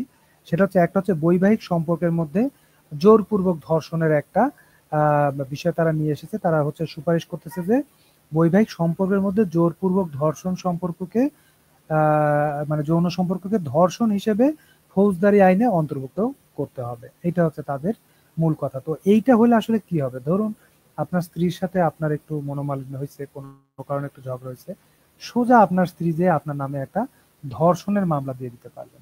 তো এখানে সবচেয়ে বড় কথা হচ্ছে, ধর্ষণের সংজ্ঞাটাকেই পরিবর্তন করে ফেলা হচ্ছে। ধর্ষণের সংজ্ঞার দিকে যদি আমরা তাকাই, সেখানে আমরা 3টা জিনিস দেখব, মূলত 3টা জিনিস। একটা হচ্ছে বৈবাহিক সম্পর্কের বাইরে বিবাহ বহির্ভূত, দেখবেন ধর্ষণের সম্পর্কে প্রথমেই কথা যেটা আছে, এটা হচ্ছে বিবাহ বহির্ভূত, ঠিক আছে, এটা হচ্ছে 1 নম্বর থাকবে। 2 নম্বর থাকবে হচ্ছে ওই নারীর অনিচ্ছায়, মানে তার ইচ্ছা না কিন্তু অনিচ্ছায়, ইচ্ছায় হলে তো সেটা জেনা ব্যভিচার, ঠিক আছে, ওটা ধর্ষণ না, জেনা ব্যভিচার যেটাকে আমরা বলি জেনা। কিন্তু অনিচ্ছায়, নারীর অবশ্যই সেখানে অনিচ্ছা থাকতে হবে। সে ইচ্ছা না, অনিচ্ছায়। আচ্ছা, 2 নম্বর গেল। এবং 3 নম্বর হচ্ছে এটা যৌন সঙ্গম, আমরা বলি যে যৌন সঙ্গম হতে হবে। তার সাথে যদি শারীরিক কোনো নির্যাতন হয়, সেটা শারীরিক নির্যাতন ক্যাটাগরিতে চলে যাবে, ওটা ধর্ষণ হবে না। ধর্ষণ খুবই স্পেসিফিক। তো এখানে মূলত 3টা বিষয় আছে। একটা হচ্ছে বিবাহ বহির্ভূত। বিবাহ বহির্ভূত মানে হচ্ছে ওই নারী পুরুষের মধ্যে কোনো বৈবাহিক সম্পর্ক নাই, তারা নিজেরা এমনি বিবাহিত হতে পারে, অবিবাহিত হতে পারে, কুমার হতে পারে, কুমারী হতে পারে, হোয়াট এভার। বাট যে নারী পুরুষের মধ্যে ঘটনাটা ঘটতেছে সেইখানে 3টা কন্ডিশন থাকতে হবে। একটা হচ্ছে বিবাহ বহির্ভূত, অর্থাৎ তাদের মধ্যে কোনো বৈবাহিক সম্পর্ক নাই। 2 নম্বর হচ্ছে নারীর অনিচ্ছায়, এবং 3 নম্বর হচ্ছে যৌন সঙ্গম হতে হবে। তো ওনারা এই বিবাহ বহির্ভূত এই শব্দটাকে উঠাই দিতে চাচ্ছেন, এটা হচ্ছে মূল কথা আর কি। তাহলে এই বিবাহ বহির্ভূত শব্দটা উঠাই দিলে কি হবে? একজন নারী তার স্বামীর দ্বারা ধর্ষণের শিকার হতে পারেন। এটা সম্পূর্ণই একটা অন্যায্য তাদের একটা দাবি। এইটা হলে খুব বড় ধরনের একটা সমস্যা আছে। একজন নারী খুব সহজেই হচ্ছে এটাকে উইপনাইজ, যেটাকে আমরা বলি আর কি, আইনকে হচ্ছে লকে উইপনাইজ করা, অস্ত্র হিসেবে ব্যবহার করে, সেই রাস্তা খুলে যাবে। 2 নম্বর, এটা তো ধর্ষণ না, আপনি শারীরিক নির্যাতন বলেন, কোনো সমস্যা নাই। যে একজন স্বামী খুবই তার স্ত্রীকে অত্যাচার করেন, তার অমতে অনেক কাজ করেন, তাকে তার ভালো মন্দ, তার সুবিধা অসুবিধা এগুলা তিনি দেখেন না বা বুঝতে চান না, তো সেটা হতে পারে। তো সুতরাং এখানে ওই কথা বলার তো সুযোগ নাই যে আপনি হচ্ছে বলবেন যে এটা হচ্ছে ধর্ষণ হয়ে গেছে। ধর্ষণ ভিন্ন জিনিস, এবং ধর্ষণের শাস্তিও তো ভিন্ন। ধর্ষণের শাস্তি অনেক বড়, যেটা মৃত্যুদণ্ড পর্যন্ত দেওয়া আছে। তো সুতরাং এখানে ধর্ষণের বিষয়টা নিয়ে আসা টোটালি অযৌক্তিক। আমরা ওই হুজুরের দেখি ভিডিওটা আরেকবার একটু প্লে করতে পারি কিনা, উনি ধর্ষণের বিষয়ে একটু কথা বলতেছিলেন, ওটা একটু নিয়ে আসি।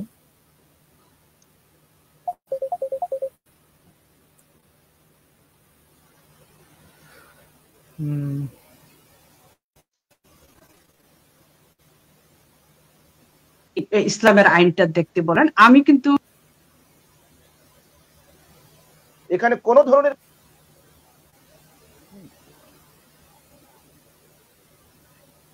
তার 2 লক্ষ টাকা আছে, তার এই 2 লক্ষ টাকায় না ভাই হস্তক্ষেপ করতে পারবে, না খরচের কোনো খাত নাই, কোনো জায়গা নাই, তার আত্মমর্যাদা নিয়ে বাঁচতে পারে। এজন্য ইসলাম কন্যা হিসেবে তাকে উত্তরাধিকারী দিয়েছে।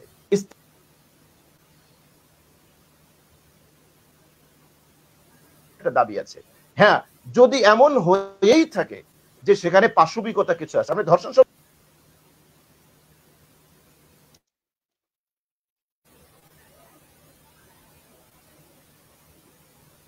ধর্ষণের কথা বললেন, কেন স্বামী স্ত্রীর ক্ষেত্রে ধর্ষণ শব্দটা ব্যবহার করতে হবে? এই জায়গায় কি অন্য কোনো শব্দ নেই? নারী নির্যাতন হতে পারে, নারী অধিকার ক্ষুণ্ণ হতে পারে। আপনি তো স্বামী স্ত্রীর একটা মধুময় একটা দাম্পত্য জীবন, সেই জায়গায় যদি ধরে নিলাম যুক্তিতর্কের ক্ষেত্রে হ্যাঁ জোরের কিছু থাকে, কিন্তু সেই জোরের ভিতরে তো কোনো ভালোবাসার একটা দাবি আছে। হ্যাঁ, যদি এমন হয়েই থাকে যে সেখানে পাশবিকতা কিছু আছে, আপনি ধর্ষণ শব্দ কেন এখানে ইউজ করবেন? আপনি নারী নির্যাতন শব্দ ব্যবহার করেন। ধর্ষণ শব্দটা মানে কি?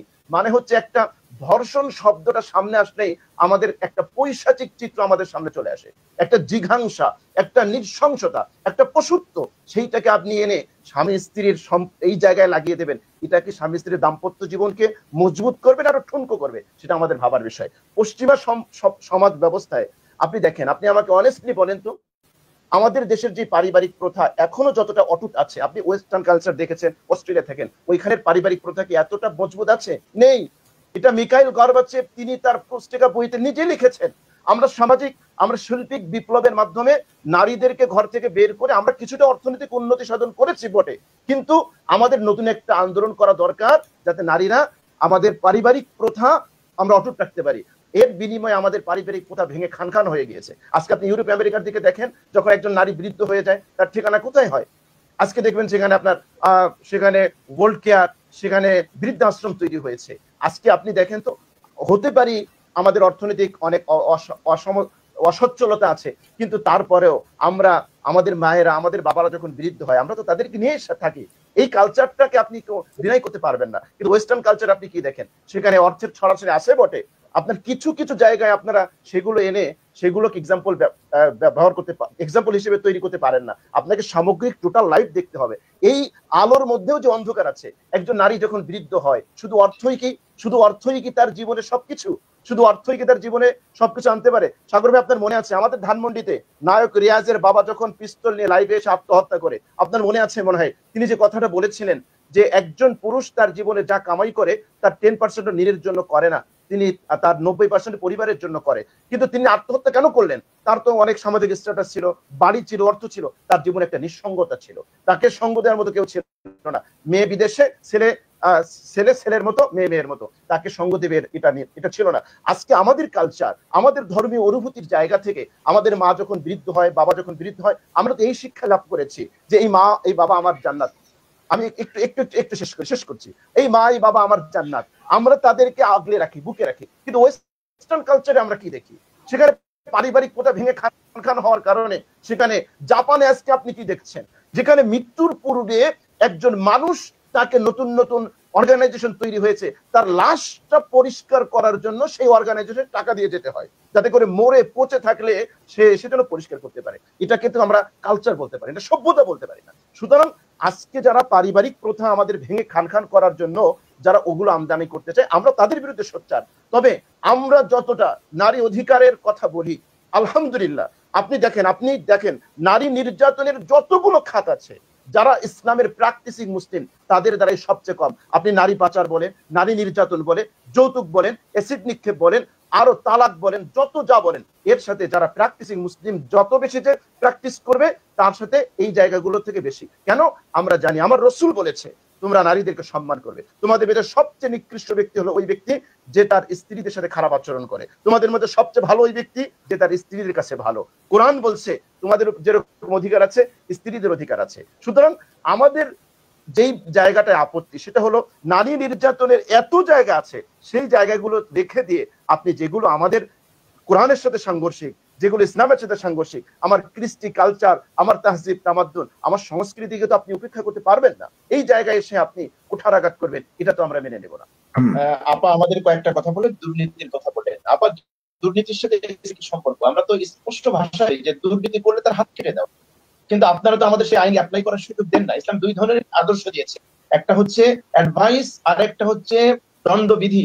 আপনি ইসলামের দণ্ডবিধিগুলো কার্যকর করেন, দেখেন দুর্নীতি পালাবে। আপনি দেখেন যারা আইন করে তারাই দুর্নীতিগ্রস্ত। সুতরাং এই জায়গাটা ইসলামের দোষ না, এটা হচ্ছে ইসলাম থেকে দূরে থাকার দোষ। আপনি পশ্চিমাদের একটা কথা বলেছেন, দেখুন আমরা তখনই কথা বলি যখন আপনারা পশ্চিমাদেরকে ঢালাও ভাবে যখন রিপ্রেজেন্ট করেন, তাদের অন্ধকার সাইড গুলো যখন সামনে আনেন না, তখন আমরা সেই সাইড গুলো সামনে আনি। পশ্চিমাদের অনেক ভালো দিক আছে, ইউরোপের অনেক ভালো দিক আছে, সেগুলো আমরা অ্যাপ্রিসিয়েট করি। আমরা সাদাকে সাদা বলি, কালাকে কালা বলি। আপনি মতামতের কথা বলেছেন, বহু মতামত থাকবে, কিন্তু আপনি বললেন যে কারোর উপর চাপাই দেওয়া যাবে না। সুতরাং আমার উপর তো আপনি অন্যের মতামত চাপাই দিতে পারেন না। আমার দেশের মেজরিটি পার্সন মুসলিম, তাদের উপর তো আপনি অন্যের মতামত চাপাই দিতে পারেন না। এটাও তো এক ধরনের আমার গণতান্ত্রিক রাইটস কে ক্ষুণ্ণ করে। সুতরাং এই জায়গাগুলোতেও আমাদেরকে দেখতে হবে।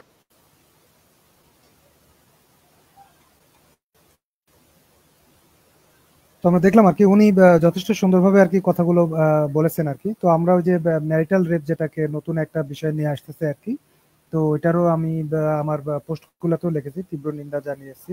তো এইটা কোনোভাবে হইতে পারে না, এটাকে কেন তারা নিয়ে আসছে এটা আমরা জানি না। বাকি এটা অবশ্যই এই সুপারিশ থেকে এটা প্রত্যাহার করতে হবে, এটা হচ্ছে 1 নম্বর। 2 নম্বর হচ্ছে আরেকটা বিষয় একটু আলোচনা করতে চাই, সেটা হচ্ছে এটা হচ্ছে আমার কাছে মনে হয় সবচেয়ে বড় বা মারাত্মক যে ব্লান্ডার, সেটা হচ্ছে তারা বলতেছে হচ্ছে মনির ভাই, জি ভাই তুহিন ভাই, আমি একটু এই বিষয়ে একটু কথা বলতে চাচ্ছিলাম। এই যে ম্যারিটাল রেপ, অবশ্যই অবশ্যই বলেন। বিবাহিত স্ত্রীকে কিভাবে রেপ করা, আসলে এই যে কথাটা, এই জিনিসটা যে কেন আনছে, এটা মূল উদ্দেশ্য হচ্ছে যে নারী পুরুষের ভিতরে একটা দ্বন্দ্ব বাধাই দেওয়া। এবং নারী পুরুষের ভিতরে যদি দ্বন্দ্ব বাধাই দেওয়া সবচেয়ে সহজ কাজটা হচ্ছে যে নারীকে এমন একটা অবাধ মানে সুযোগ করে দিতে চাই, যে সুযোগটার মাধ্যমে একজন নারী ইচ্ছা করলে একজন পুরুষকে মানে দাসের মতন করে ব্যবহার করতে পারে। কারণ হচ্ছে যে আপনি যখন আপনার স্ত্রীর উপরে যে কোনো ধরনের ডোমিনেট করতে, দেখা যাচ্ছে তার অনেক অন্যায় আবদার থাকবে, হয়তো সে হইতে পারে সে পরকীয়া করে বসছে, অথবা সে বিভিন্ন ধরনের অপকর্মের সাথে জড়িত আছে। আপনি তার বিরুদ্ধে যখন চলে যাবেন, যখন সে বুঝতে পারবে যে সে যে অপকর্মগুলো করতে চাচ্ছে বা করবে, সেইগুলো যখন সে দেখতে পাবে যে না আপনি তাকে বাধা দিচ্ছেন, তখন সে ফাইনালি সে তার এই অস্ত্রটা ব্যবহার করবে। তার মানে কি ইনডাইরেক্টলি আসলে তার সমস্ত ধরনের অপরাধ করার সুযোগ করে দিতে যাচ্ছে এই পশ্চিমা বিশ্ব। কারণ পশ্চিমা বিশ্ব চায়, আমি একটু আগে বললাম যে তারা চায় না কোনো দেশ স্টেবল থাকুক। আর একটা পরিবারে যদি হাজবেন্ড ওয়াইফের ভিতরে যদি মানে শান্তি যদি না থাকে, তাহলে ওই পরিবারে যে সন্তান বলেন বা পরিবারের অন্যান্য মেম্বার যারা থাকবে কারোর ভিতরে কিন্তু শান্তি থাকবে না, কারণ পুরো পরিবারটাই ধ্বংস হয়ে যাবে। তো এই জিনিসটা, এই ডোমিনেটেড পর্যায়টা মানে পুরুষদেরকে ডোমিনেট করে স্ত্রী এবং পুরুষের ভিতরে একটা বিভেদ সৃষ্টি করার জন্য এটা চমৎকার ধরনের একটা চক্রান্ত। এবং এই চক্রান্তর কারণে কি হবে জানেন, যে স্বাভাবিকভাবে নারীরা হচ্ছে বেশি সন্তান নিবে না, তারা হচ্ছে ইচ্ছা মতন লাইফ লিড করবে। আর কোনো মহিলা যখন ইচ্ছা মতন লাইফ লিড করে না, তখন সে ফ্যামিলির কোনো টেক কেয়ারের ব্যাপারে তার মানে দায়বদ্ধতা থাকে না, তার সন্তানদের প্রতি কোনো দায়বদ্ধতা থাকে না, সন্তান নেওয়ার ক্ষেত্রে তার কোনো দায়বদ্ধতা থাকে না। এই জিনিসগুলো থেকে সে একদম ড্যাম কেয়ার হয়ে যায়। আর যখন এই দায়বদ্ধতা থাকবে না, তখন একটা দেশের সন্তান জন্ম হার কমে যাবে। আপনি ওই যে জাপানের কথা একটু আগে বলছেন, কোরিয়ার কথা, উত্তর কোরিয়া, দক্ষিণ কোরিয়া, জাপান, বিভিন্ন দেশে সন্তান জন্ম হার অনেক অনেক কমে গেছে। এখন ইউরোপিয়ানরা এখন দেখতে পাচ্ছে বা আমেরিকানরা দেখতে পাচ্ছে যে মুসলিম দেশগুলোতে মানে মানুষের সংখ্যা বেড়ে যাচ্ছে, আমাদের তো সংখ্যা তো কমে যাচ্ছে। তারা এখন ভয়ে আছে যে অচিরেই মুসলিমরা পুরো বিশ্বকে নিয়ন্ত্রণ নিয়ে ফেলবে তাদের সংখ্যার কারণে, যার জন্য ইভেন তাদের নিজ দেশগুলোতে সেখানে মুসলিমদের সংখ্যার জন্মহার বেশি।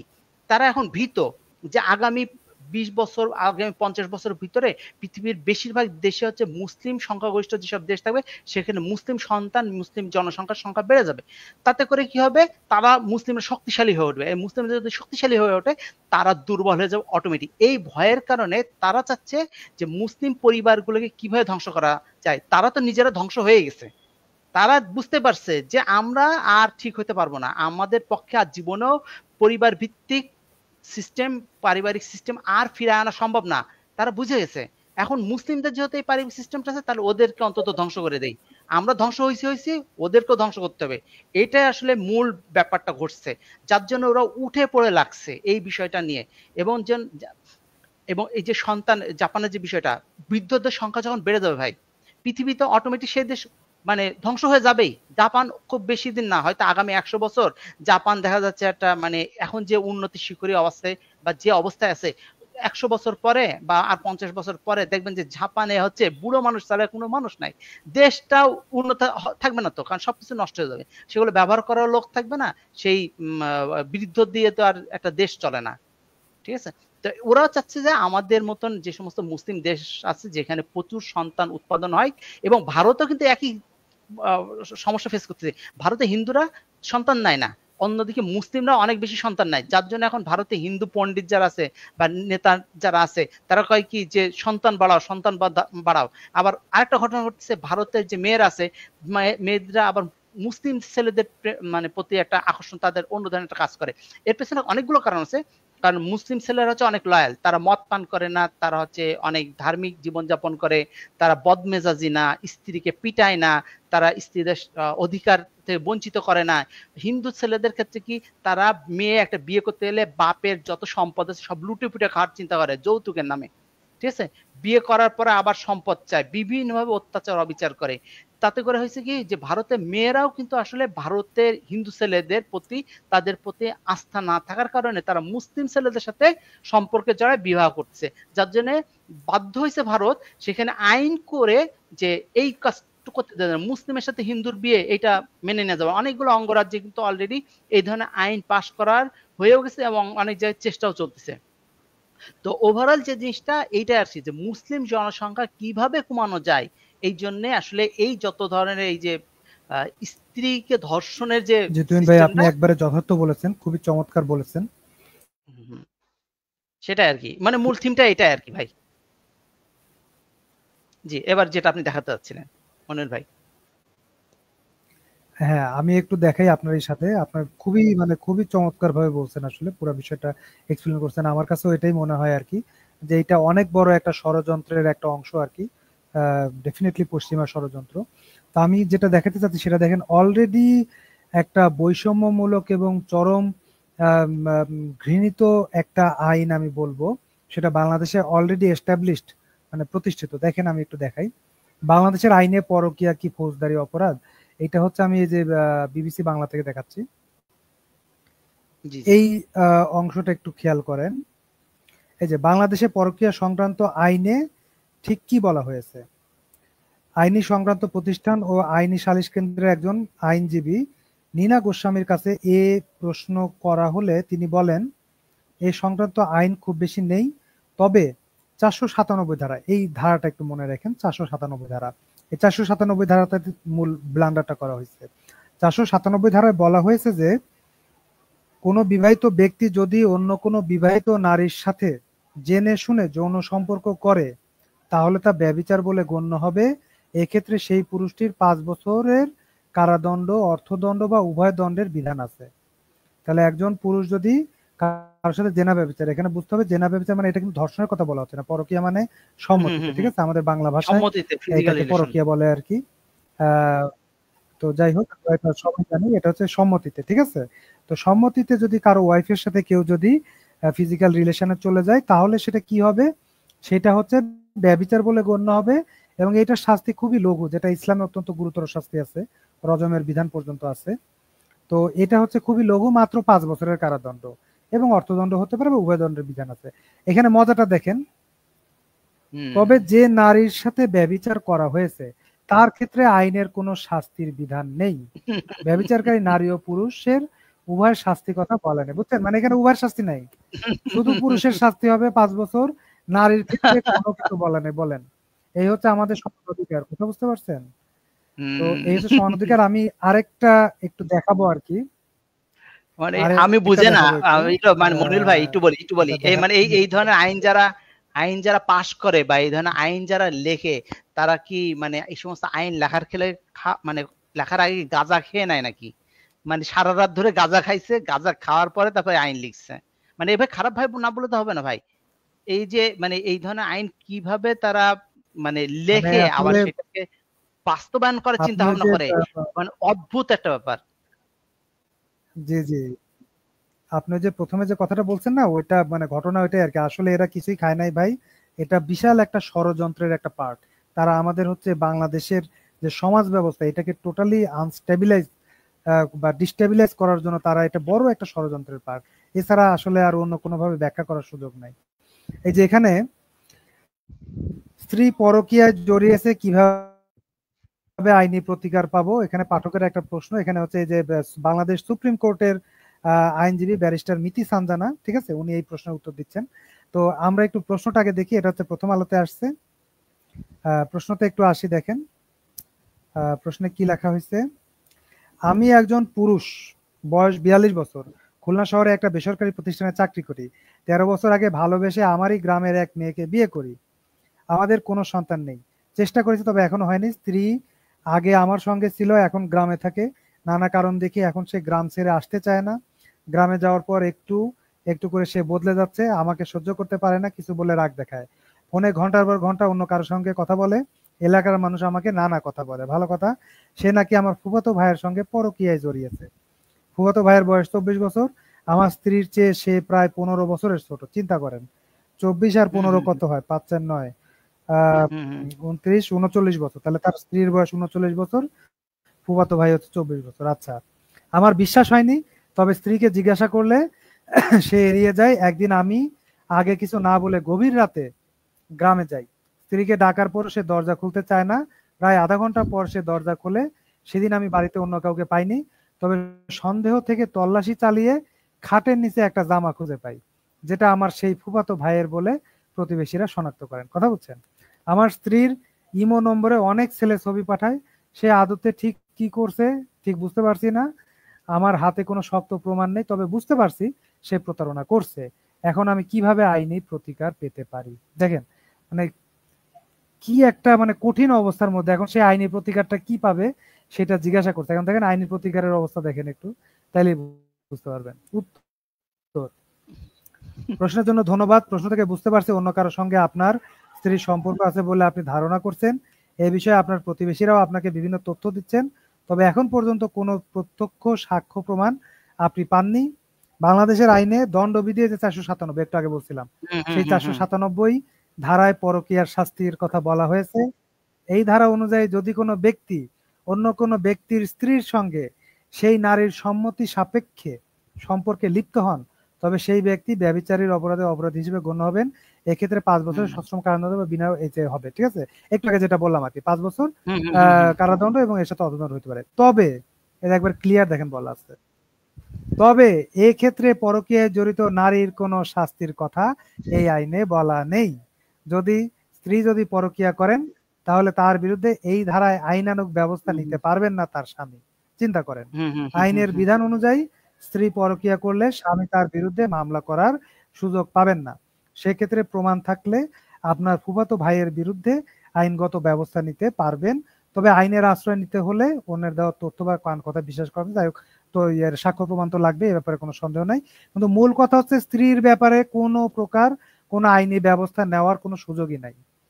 এইটা কিন্তু বর্তমান আইনে অলরেডি আছে 497 ধারায়। তাহলে এখন বুঝেন, একটা উইপন অলরেডি তাদের হাতে দেওয়াই আছে। যদিও আমাদের মা বোনেরা যথেষ্ট ধার্মিক এবং আল্লাহ ভীরু, তারা এই সমস্ত আইনের অপব্যবহার করেন না বেশিরভাগ ক্ষেত্রেই, যে কারণে আমরা মনে করেন একটু শান্তিতে বসবাস করতেছি, যেটা সত্যি কথা। তারা যদি এই সমস্ত আইনের অপব্যবহার করতেন তাইলে তো মনে করেন আমাদের সমাজ ব্যবস্থা একবার ভেঙে পড়তো। তা আমাদের দেশের মানুষ সত্যি কথা বলতে যথেষ্ট ধর্মপরায়ণ, কথা বুঝতে পারছেন? এই কারণে কোনো রকমের কোনো সমস্যা হয় না। তো বর্তমানে আপনি যেটা বললেন, ওই যে বৈবাহিক সম্পর্কের ভিতরে যে রেপের একটা বিষয়, ওইটা নিয়ে আসলে এটার সাথে আরেকটা উইপন, আরেকটা অস্ত্র তাদের হাতে যাবে। মানে তারা পরকীয়া করবে, আপনি আইনের কাছে আইনের দ্বারস্থ হইতে পারবেন না। যদি বেশি কিছু বলতে যান তারা যায় আপনার নামেই রেপ কেস দিয়ে দিবে। কথাটা বুঝতে পারছেন? তাহলে দেশের অবস্থা কোন দিকে যাচ্ছে আইনগত ভাবে একটু চিন্তা করেন, মানে তাদের পরিকল্পনাটা কোথায় এটা চিন্তা করেন। এরপরে হচ্ছে তারা হচ্ছে আরেকটা সংস্কার প্রস্তাব নিয়ে এসেছে, সেটা হচ্ছে যৌন কর্মীদের হচ্ছে শ্রমিকের অধিকার দিতে হবে। মানে তারা হচ্ছে শ্রমিক, তাদেরকে আপনার শ্রমিক বলে হচ্ছে আপনার মেনে নিতে হবে, এই সুপারিশ করেছে। তাহলে এখন এই তিনটাকে মিলান তো আপনি ঘটনাটা কি ঘটবে? আপনার স্ত্রী, আল্লাহ না করুক, মানে আমি বোঝার জন্য বলতেছি, আপনার স্ত্রী করবেন না, আমি বলতেছি কারো স্ত্রী যদি আপনি বুঝেন সে মনে করেন পরকীয়া জড়াইলো এবং মনে করেন সে কোনো হোটেলে একটা মনে করেন সার্ভিস দেওয়া শুরু করলো ধরেন, এবং হচ্ছে তার স্বামী হচ্ছে প্রেজেন্ট, তার স্বামী তো কিছুই বলতে পারবে না, কারণ হচ্ছে সে পরকীয়া করলো, আইনে কোনো তার বিচার নেই। আবার হচ্ছে যৌনকর্মীকে আপনি হচ্ছে রীতিমতো ইয়ে দিচ্ছেন, তাকে হচ্ছে আপনি শ্রমিকের মর্যাদা দিচ্ছেন, সে শ্রম বিক্রি করতেছে। তাহলে আপনি বলেন তার বিরুদ্ধে আপনি কি ব্যবস্থা নিবেন? না না, কোনো ব্যবস্থা করা থাকবে না। তখন হচ্ছে আমাদের যেমন গার্মেন্টস এর মতন, যেমন গার্মেন্টস ফ্যাক্টরি আছে না মনিল ভাই, গার্মেন্টস ফ্যাক্টরি আছে না বাংলাদেশে, যেমন সেরকম ওইরকম ঢাকা শহর অহরহ এরকম ইন্ডাস্ট্রি গড়ে উঠবে, যেখানে হচ্ছে পতিতালয়ের হচ্ছে অপুরন্ত স্পেস তৈরি হয়ে যাবে, সবাই কর্মী এখানে। আমার কথা তো মনে হচ্ছে যে এটা একটা সুদূর প্রসারী একটা পরিকল্পনা তাদের, এটা হচ্ছে একটা মানে পরিকল্পনা করে এই কাজটা করা হচ্ছে, যে এখানে হচ্ছে আপনার ওই যে অন্যান্য দেশে বাড়তে দেওয়া যাবে না, বাড়তে তো দেওয়াই যাবে না, এবং এখানকার মা বোনদের ভিতরে যেভাবেই হোক একেবারে মনে করেন ব্যভিচার, জেনা ব্যভিচার এই সমস্ত কিছু ঢুকাই দিতে হবে। ঢুকাই দিলে কি হবে, এখান থেকে তো কোনো দিনদার পরহেজগার মুসলমান তো জন্মগ্রহণ করার কোনো প্রশ্নই ওঠে না। এখান থেকে সব জারজ সন্তান জন্মগ্রহণ করবে। আমাদের সমাজ, সামাজিক যে ব্যবস্থা, এই সমাজ ব্যবস্থাটাই পুরা ভেঙে পড়বে। এবং যে জাতির আপনি যে কোনো একটা সন্তানের ক্ষেত্রে দেখবেন, যে সন্তানের বাবা মায়ের ঠিক নাই, সে সন্তান কিন্তু মানসিক ভাবে অত্যন্ত বিপর্যস্ত থাকে। তার ভিতরে কিন্তু সেই নৈতিক যে মোরাল যে একটা স্ট্রেংথ তার ভিতরে কিন্তু সেটা থাকে না, কখনোই থাকবে না। এখানে অর্ধেক পঙ্গু হয়ে থাকে। আপনি একটা জিনিস খেয়াল করে দেখেন মনিল ভাই, যে একটা বৈধ সন্তান এবং একটা অবৈধ সন্তানের ভিতরে আকাশ এবং পাতালের একটা পার্থক্য আছে, এটা কি ফিল করতে পারেন কিনা? একটা বৈধ সন্তান, একটা অবৈধ সন্তান, আপনি কিভাবে ফিল করেন একটু বলেন তো ভাই। আমি আরেকটু এই বিষয়টা একটু বলি। আপনার এই আইনটা যদি, এই যে শ্রমিক যে আইনটা, এটা যদি পাস হয়, আপনি ড্যাম শিওর আপনি মানে ধরে রাখতে পারেন বাংলাদেশ থেকে এটা এক্সপোর্ট হবে, কারণ বাইরে তো এটার বিশাল একটা ইন্ডাস্ট্রি আছে, পর্ন ইন্ডাস্ট্রি যেটাকে আমরা বলি। বাংলাদেশ থেকে রীতিমতো হচ্ছে নারী ওই সমস্ত জায়গায় পাচার হবে, এবং আজ হোক কাল হোক, প্রথম দিকে হয়তো যারা মানে যারা এই পেশার সাথে জড়িত তারা যাবে, কিন্তু পরবর্তীতে তো আপনার সেই রকম ভাবে আপনার ইয়ে শুরু হবে, আপনার নারী অপহরণ শুরু হবে, এবং অপহরণ করে হচ্ছে আপনার যারা হচ্ছে স্বাধীন ভালো, যারা ভালো ভালো ফ্যামিলি থেকে তাদেরকে ধরে হচ্ছে আপনার পাচার করে দিবে এবং পরবর্তীতে স্বাভাবিক আমাদের দেশের মধ্যেও এখন যারা হচ্ছে এই পেশার সাথে জড়িত এদের ভিতরে 99% ক্ষেত্রে যেটা শোনা যায় সেটা হচ্ছে তারা অনিচ্ছাকৃতভাবে কোনো একটা খারাপ মানুষের খপ্পরে পড়ে কিংবা কেউ চাকরি দিতে চেয়েছে এরকম একটা বিষয়, এরকম ভাবে তারা হচ্ছে প্রতারণার শিকার হয়ে তারা এই জায়গায় চলে এসেছে। এরপর তারা এখানে জোরপূর্বক তাদেরকে 1 বছর বা 6 মাস রাখার পরে তারা পরবর্তীতে দেখছে যে আমাদের তো সমাজে ফিরে যাওয়ার কোনো অবস্থা নাই বা সমাজ আমাদেরকে সঠিকভাবে ইয়ে করবে না, আমাদেরকে গ্রহণ করবে না, এই কারণে মূলত তারা হচ্ছে ওই জায়গাটাতে থেকে যায় যে তারা বাধ্য হয়ে যায়, আসলে আমাদের করার নেই। তো এই নারী অধিকার এবং আসলেই নারী অধিকার যদি তারা চাইতো তাহলে তাদের উচিত ছিল এই সমস্ত নারীরা কিভাবে সমাজে ফিরতে পারে কিংবা অ্যাটলিস্ট তাদের জন্য হচ্ছে কোনো একটা সম্মানজনক একটা জীবিকার ব্যবস্থা করা, হতে পারে কুটির শিল্প তৈরি করে, হতে করে কোনো গার্মেন্টসে তাদের ব্যবস্থা করে যে তারা ওখানে যে সার্ভিস দিবে, তারা এই ধরনের কাজগুলো আর করবে না, এইভাবে তাদের একটা সম্মানজনক একটা কর্মসংস্থানের ব্যবস্থা করা, এইটা ছিল হচ্ছে প্রকৃত নারী অধিকার। তো তারা এই প্রকৃত কাজটা না করে কি করতে চাচ্ছে যে না তাদের এই কাজ যে এই তারা যে বাধ্য হচ্ছে এই কাজটাকে তাদের হচ্ছে শ্রমিকের অধিকার দিতে হবে। চিন্তা করেন কি মানে তাদের এই ষড়যন্ত্র। ঠিক জি, তুহিন ভাই মনে বলতে চাচ্ছিলেন? হ্যাঁ, আমি বলতে চাচ্ছিলাম যে একটা বৈধ সন্তান আর একটা অবৈধ সন্তানের ভিতরে মানে পার্থক্য আপনি কিভাবে ফিল করেন বা এই দুইটার ভিতরে আলাদা মানে বৈশিষ্ট্য কি খুঁজে পান, এটা যদি একটু বলতেন আপনি, তারপর আমি আমার মতামতটা দেবো। হ্যাঁ, তা একজন বৈধ সন্তান তার তো অনেক পার্থক্যই অনেক অ্যাঙ্গেল থেকে বলা সম্ভব। একজন বৈধ সন্তান তার পিতা থাকবে, মাতা থাকবে, তার দুইজনের যে আদর যত্ন ভালোবাসায় সে বড় হবে, তার মানসিক যে একটা শান্তি বা মানসিক যে একটা স্ট্রেংথ, এটা তো অন্যান্য একটা ছেলের মতো বা অন্য একটা মেয়ের মতো একটা সন্তানের মতো হবে না। আর যার হচ্ছে যে হচ্ছে যেটাকে আমরা যারও সন্তান বলি, তার তো বাবা ঠিক থাকবে না, মা ঠিক থাকবে না, তো তার যে মানসিক একটা অবস্থা সে তো এখানে মানসিক ভাবে অত্যন্ত একটা ঠিক মতো হবে না আর কি। তো সে তো একটা চরম একটা ইয়ার ভিতরে পড়ে থাকবে। এবং একটা বাচ্চার লালন পালনের ক্ষেত্রে আপনি এটা চিন্তা করেন, লালন পালন এটা কিন্তু একটা অনেক বড় একটা বিষয়। একটা বাচ্চা যদি পিতা না থাকে, তার গার্ডিয়ান না থাকে, তার দায়িত্বটা কে নিবে? সে কিভাবে একটা ভালোভাবে বড় হবে সমাজের মধ্যে? তার পড়াশোনা বলেন, তার সমাজ এস্টাবলিশড হওয়া বলেন, সেই পর্যন্ত সেটা কিভাবে হবে? এটা তো তাহলে একেবারেই পশুর সমাজের মতো হয়ে গেল। পশুদের মধ্যে যেরকম কোনো সমাজ ব্যবস্থা নাই, তাদের বাচ্চারা যেরকম বিভিন্ন ভাবে বড় হচ্ছে, তো তারা তো চাচ্ছে মনে হয় যে এরকম যে মানুষের বাচ্চারাও ওই পশুদের মতোই, পশুর বাচ্চার মতোই এরকম ভাবে বড় হোক। জি জি জি, না ঠিকই বলছেন, চমৎকার ভাবে বলছেন। আপনি যেভাবে বলছেন সেইটাই আসলে ওই একই কথাই হয়তো আমি বলবো, অতিরিক্ত তেমন কিছু থাকবে না। আমি যে জিনিসটা ফিল করি, প্রথমত আপনার যে একটা সন্তান, একটা মানে সন্তান পৃথিবীতে আসবে, সে এই সমাজ থেকে কোনো সম্মান পাবে না, সে কোনো সাহায্য সহযোগিতাও পাবে না, তাকে সবাই একটা নেগেটিভ চোখে দেখবে। এবং জিনিসটা মানে এইটাই তো যে যাদের মাধ্যমে সন্তানটা আসলো, এই সন্তানের যারা ধরেন কথার কথা ধরে নিলাম যে জানা গেল যে এই মহিলা এবং এই পুরুষের মাধ্যমে এই সন্তানটা আসছে, বাবাকে মাকে এটাও জানা গেল কথার কথা, কিন্তু জানার পরে কি হবে, ওই সন্তানকে ওই ছেলের পরিবারের যে সমস্ত লোকজন আছে, তার ভাই আছে, চাচা আছে, আত্মীয় স্বজন আছে, তারা পর্যন্ত এই সন্তানটাকে একসেপ্ট করবে না। এমনকি মায়ের পক্ষেও যারা আছে, আত্মীয় স্বজন, বন্ধু বান্ধব, তাদের যত ফ্যামিলি মেম্বার, সমাজের যে সমস্ত মানুষের, তারা কিন্তু এই সন্তানটাকে একসেপ্ট করবে না। যখন এই অবস্থাটা দাঁড়াবে, তখন এই সন্তানটার ভিতরে যে মানসিক যে সমস্যাটা তৈরি হবে, সেটা হচ্ছে সে এই সমাজের প্রতি একটা ঘৃণার সৃষ্টি হবে তার ভিতরে। তো সে ঘৃণার সৃষ্টি হওয়ার কারণে কি হবে, সে মানসিকভাবে বিপর্যস্ত হবে এবং এই সন্তান থেকে কিন্তু বেটার কিছু কখনোই এই পৃথিবী পাবে না। কারণ হচ্ছে তার সবসময় কিন্তু একটা নেগেটিভ মেন্টালিটি কাজ করবে। আর যখন কারো নেগেটিভ মেন্টালিটি কাজ করে, বিশেষ করে সমাজ থেকে, যখন সে কোনো সমাজকে ঘৃণা সমাজ থেকে দেখতে পায় যে সবাই আমাকে ঘৃণা করে, তখন সেও কিন্তু এই সমাজকেও সে নিজেও ঘৃণা করবে। এবং ভবিষ্যতে সে যখন বিয়ে করবে বা সে যখন আবার সন্তানাদি দেবে, সেও কিন্তু তার সন্তানদেরকে একটা সঠিক গাইডলাইনও দিতে পারে না, ভালো জিনিস কি সেই জিনিসটা সে তার সন্তানদেরকেও দিতে পারবে না, কারণ সে ঘৃণার মাধ্যমেই তার জীবনটা গড়ে উঠছে, সমাজের ঘৃণার মাধ্যমে গড়ে উঠছে। তার মানে আলটিমেট যে জিনিসটা ফলাফল হবে, এইভাবে যদি চলতে থাকে, স্টেপ বাই স্টেপ চলতে থাকে, তাহলে আলটিমেট জিনিসটা হবে কি, কোনো সুন্দর সন্তান আদি এই পৃথিবীতে আসবে না যাদের মেন্টালি সুন্দর হবে। এই জিনিসটা হচ্ছে একটা খারাপের দিকে চলে যাবে। তো এই জন্য পারিবারিক মানে পরিবারের যে পরিবারের বন্ধন হলে কি, একটা সন্তান সে কিন্তু তার চাচাকে রেসপেক্ট করে, সে তার বড় ভাইকে রেসপেক্ট করে, তার দাদা দাদি নানা নানি মামা চাচা খালু থেকে শুরু করে বড় যত ভাই ব্রাদার আছে ভাই, সবাইকে কিন্তু সে একটা রেসপেক্টের চোখে দেখে, কারণ এটা সে কিন্তু বৈধভাবে হওয়ার কারণে কি, সেই জিনিসগুলো শেখে এবং সেইগুলো ফিল করে। সে যদি এই রেসপেক্টের কাজগুলো যদি নাও করে, পরিবারের অন্যান্য লোকজন তাকে শিখায় দেয় যে তোমাকে এটা করতে হবে, এই কাজটা এভাবে করতে হবে।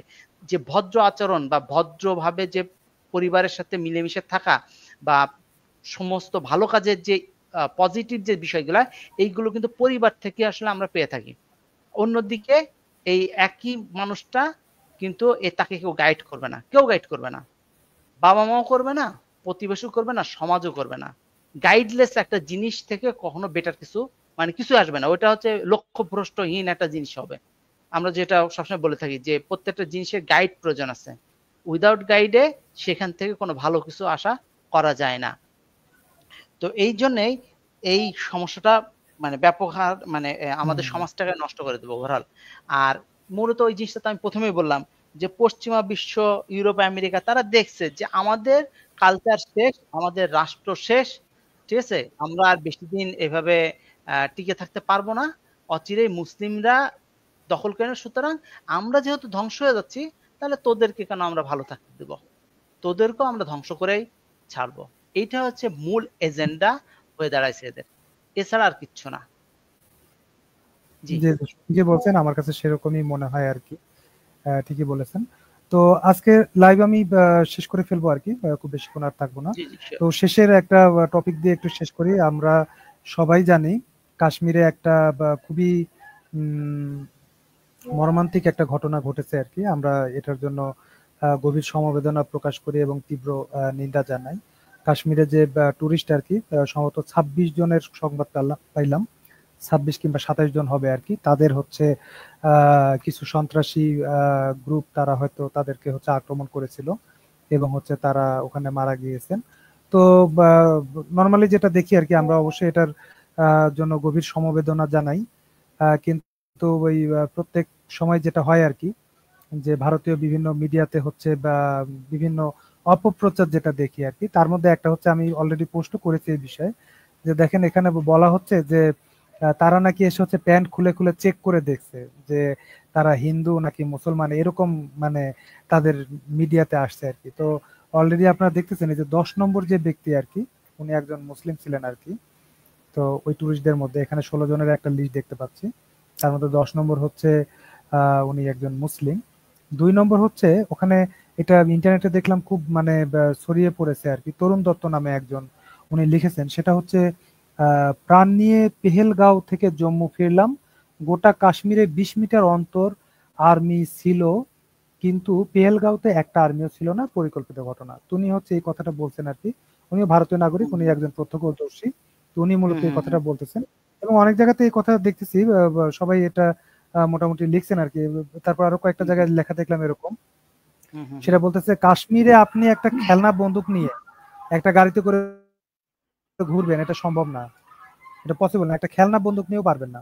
অথচ ওখানে 10 জনের মতো বা 10 জনের বেশি আর কি সেই সন্ত্রাসী গোষ্ঠী তারা এসেছে, এবং তাদের পরনে সেনা বা পুলিশের পোশাক ছিল, ঠিক আছে, এবং তাদের হাতে অনেক ভারী অস্ত্র শস্ত্র নিয়ে তারা এত বড় একটা কাজ করে ফেললো। একজনকে গ্রেপ্তারও করা যায় নাই, তাদেরকে ধরাও গেল না, এবং তারা নির্বিঘ্নে ওই জায়গাটায় ঢুকলো, কিভাবে ঢুকলো তার কোনো ট্রেস নাই, কিভাবে বের হয়ে গেল মানে কোনো কিছু নাই। অথচ ওই এরিয়াটা আসলেই খুব প্রোটেক্টেড একটা এরিয়া আর কি, ভারত খুব প্রোটেকশন দেয়, এবং যেহেতু পর্যটক যায়, আমরা স্বাভাবিকভাবে জানি, আমাদের বাংলাদেশের কথা চিন্তা করেন, পার্বত্য অঞ্চলে কিন্তু প্রচুর প্রোটেকশন নিয়ে হচ্ছে আপনার হচ্ছে ইয়েদেরকে পাঠানো হয়। রাঙামাটিতে যারা যায় সেখানে আগে পরে হচ্ছে আপনার সেনাবাহিনীর গাড়ি থাকে এবং সবসময় প্রোটেকশন দেওয়া হয়, এটা স্বাভাবিক। কাশ্মীর যেরকম একটা ভোলাটাইল একটা এরিয়া, আমাদের বাংলাদেশের কিন্তু নাজুক একটা এরিয়া কিন্তু আমাদের হচ্ছে পার্বত্য চট্টগ্রাম, এবং সেখানে কিন্তু সেনাবাহিনীর তত্ত্বাবধানে হচ্ছে টুরিস্টরা যাওয়া আসা করে, তো প্রচুর নিরাপত্তার ব্যবস্থা থাকে আর কি। তো এটা আসলেই পরিকল্পিত কিনা এটা আসলে চিন্তার একটা বিষয় আছে। তো যাই হোক, পরিকল্পনা না হলেও দায়িত্ব জ্ঞানহীনতা তো অবশ্যই ভারত সরকারের পক্ষ থেকে। 2 নম্বর যে কথাটা বিশেষভাবে বলতে চাই সেটা হচ্ছে ভারতে অলরেডি ওয়াকফ বিল নিয়ে যে কি বলবো, ভারতে মুসলিমদেরকে যেভাবে কোণঠাসা করার একটা খুবই একটা খারাপ একটা পরিকল্পনা, একটা চক্রান্ত করা হচ্ছে, এবং অনেক আপনার পুরাতন 50 বছর 100 বছর পুরাতন মসজিদ বা তারপর হচ্ছে মাদ্রাসা এবং বিভিন্ন ওয়াকফ প্রতিষ্ঠান আপনার ভেঙে ফেলা হচ্ছে, সেগুলোকে সরকারিভাবে গ্রহণ করা হচ্ছে। তো এমনিতেই মুসলমানদেরকে অনেক নির্যাতন করা হচ্ছে। তো আমার অনুরোধ থাকবে এবং আমরা মানে দৃঢ়ভাবে এই কথাটা বলতে চাই, সেটা হলো যে এইটাকে দেখিয়ে যেন মুসলিম নিধনের একটা বৈধতা তৈরি করা না হয়, যে মুসলমানরা এরকম, মুসলমানরা অনেক খারাপ, সুতরাং গণহারে সব মুসলিমকে হত্যা করো। কারণ সমস্ত মুসলিম তো কোনোভাবেই সন্ত্রাসী কার্যক্রমের সাথে জড়িত না, এবং তারা এই ধরনের কোনো কার্যক্রমকে পছন্দ করে না, সাপোর্টও করে না। সুতরাং এইটাকে দেখিয়ে যেন গণহারে সমস্ত মুসলিমকে নিধন করতে হবে বা ইসলাম খুব খারাপ এই সেই এরকম ধরনের যেন কোনো একটা বয়ান যেন আমাদের মিডিয়াতে আমরা না দেখি। অলরেডি আমি গতদিন একটু দেখিয়েছিলাম, আমি যদি সম্ভব হয় ওই ভিডিওটাও একটু আনতেছি আর কি আপনাদের সামনে।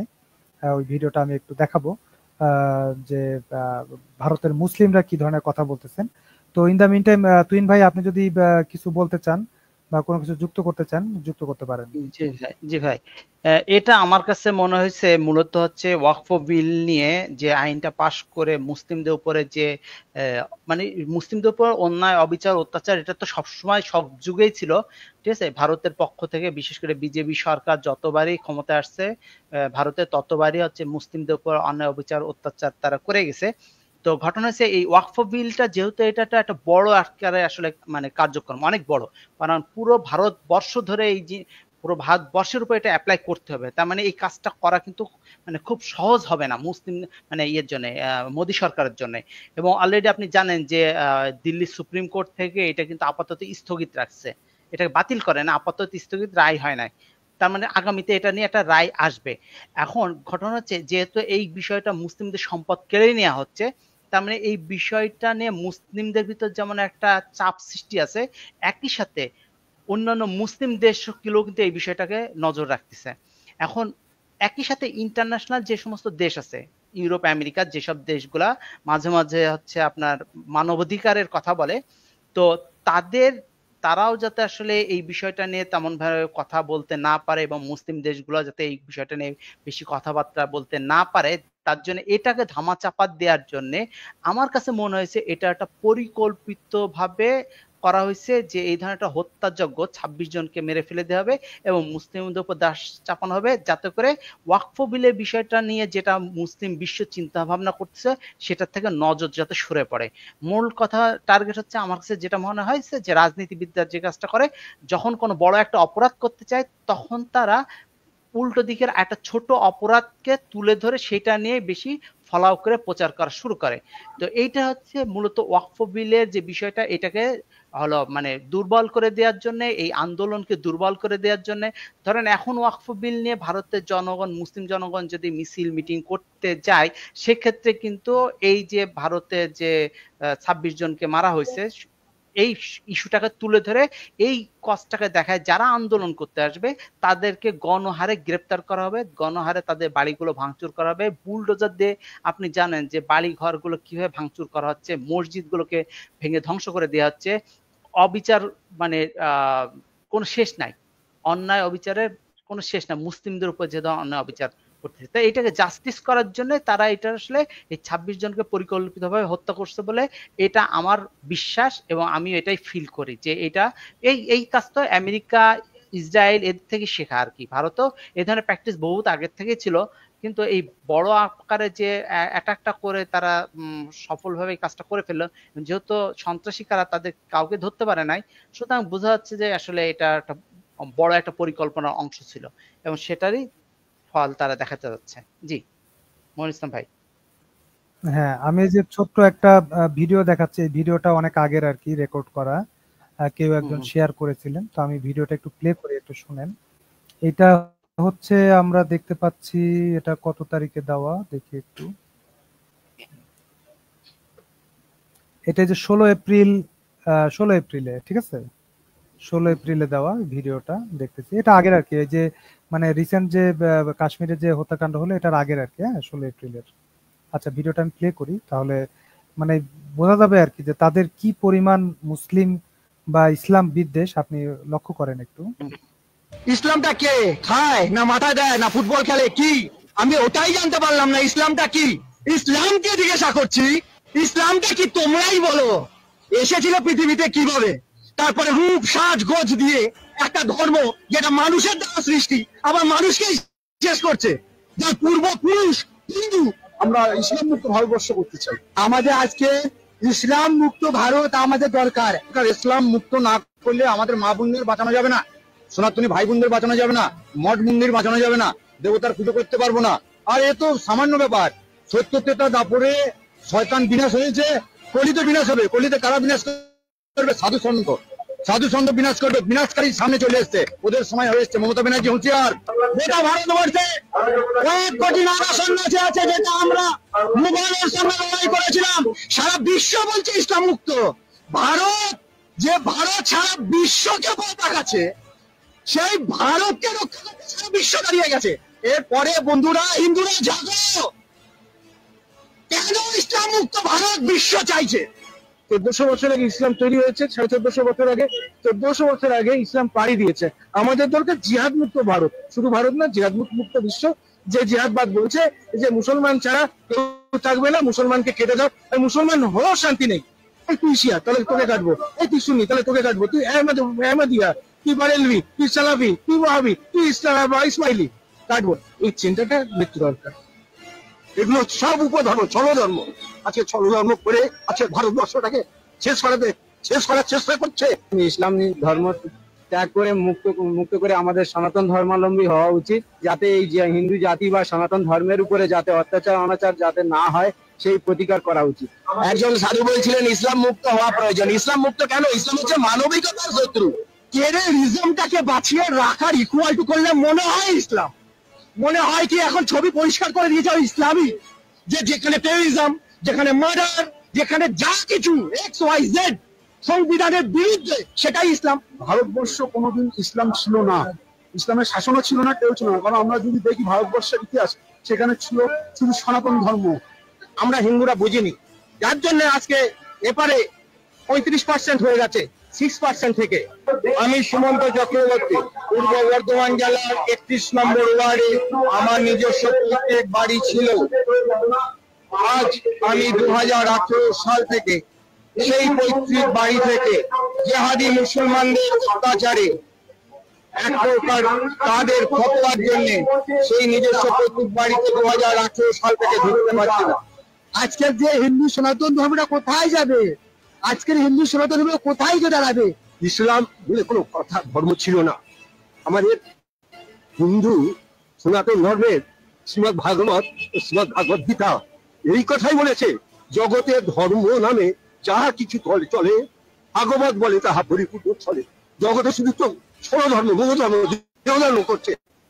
প্রকৃত ধর্ম হলো সনাতন ধর্ম। যেটা বর্জনীয় সেটা বর্জন করো, যেটা নেওয়ার জিনিস সেটা নাও। এবার যদি তুমি এমন বিহেভিয়ার করো, বাকি সম্প্রদায়রা তোমাকে করোনা ভাইরাস ভালো শুরু করে দেয়, ভাই তাহলে তো অ্যান্টিডট লাগবে তোমার বিরুদ্ধে। বাংলাদেশের সংখ্যা লঘু আমরা, এই জন্য ওরা যার খেয়েছে যার পড়েছে তাকেই আজকে কারাগারে ভরে দিয়েছে। কিন্তু ভারতবর্ষ অত সোজা না। ভারতবর্ষ দিদিমণির ভারতবর্ষ না, ভারতবর্ষ সাধু সম্প্রদায়ের ভারতবর্ষ, ভারতবর্ষ ক্ষুদিরামের ভারতবর্ষ, ভারতবর্ষ আমাদের নেতাজির ভারতবর্ষ। সুতরাং দিদিমণি যতই নাচুক ঢাকের তালে তালে পশ্চিমবাংলাকে মুসলমান করতে পারবেন না। আজকে যখন সনাতন মা মাটিদের মানুষের অত্যাচার হচ্ছে, তাদের শাড়ি খুলে তাদের নির্যাতন করতেছে। আজকে সন্দেশখালী কি হয়েছিল? সন্দেশখালী মা মাটি মানুষদের আছে আসতেছে। এটাই হচ্ছে ইসলামের সাধন। আর ওয়েস্ট বেঙ্গলে আমি জোর গলায় বলছি, এই মুখ্যমন্ত্রী মমতা ব্যানার্জি ইনি হচ্ছেন এর পূর্ণ মদত দিচ্ছেন। ইউরোপ, আরব সব জায়গার মুসলমানরা আজকে মমতাকে নিমন্ত্রণ দিচ্ছে। এগুলো হচ্ছে রাজনীতি। রাজনীতিটা হচ্ছে নোংরা নীতি। ইসলাম মুক্ত ভারত তো দরকারি, তা সেই সময় এসে গেছে, আমাদের সনাতনী জেগেছে, হিন্দু জেগেছে, আর কত মার খাবে, মা বোনদের উপরে কত অত্যাচার হবে বাংলাদেশে যেরকম। তো ভাই দেখলেন আর কি, মূল কথা হচ্ছে ইসলাম মুক্ত ভারতবর্ষ তাদের দরকার, এবং হচ্ছে যেভাবে হোক ইসলামকে তাদেরকে সরাইতে হবে, এই হচ্ছে তাদের বর্তমান অবস্থা। তো তুহিন ভাই ছোট্ট করে দুই একটা মন্তব্য করেন। জি ভাই, না এটা তো তারা তো আসলে এখন মানে ইয়ের ভিতরে আছে, আতঙ্কের ভিতরে আছে যে খুব শীঘ্রই ভারতবর্ষে মুসলিমদের সংখ্যা অনেক বেশি বেড়ে যাবে, যেটা কিনা হিন্দুদের থেকে সমান সমান হয়ে আসবে। আর যখনই সমান সমান বা তার কাছাকাছি চলে আসবে, তো এখন তারা চিন্তা করতেছে যে তাহলে তো আমরা বিপদে পড়ে যাবো। তারা মুসলিমদেরকে মনে করতেছে যে মুসলিমরা তাদেরকে কচুকাটা করবে, তাদেরকে হয়তো ধরে ধরে জবাই করবে বা তাদেরকে বাড়ি থেকে বিতাড়িত করবে, তাদের সম্পদ সব লুটপাট করে নেবে। এই আতঙ্কের থেকে তারা আসলে কিন্তু এই যে মুসলিমদের যে উত্থান, এই বিষয়টাকে তারা কোনোভাবে মেনে নিতে পারতেছে না। এই আতঙ্ক থেকে আসলে তারা এই ধরনের অপতৎপরতার সাথে লিপ্ত হয়ে গেছে অলরেডি, এবং যার কারণে এই যে মুসলিমদের উপরে অকারণে অবিচার করা শুরু করছে।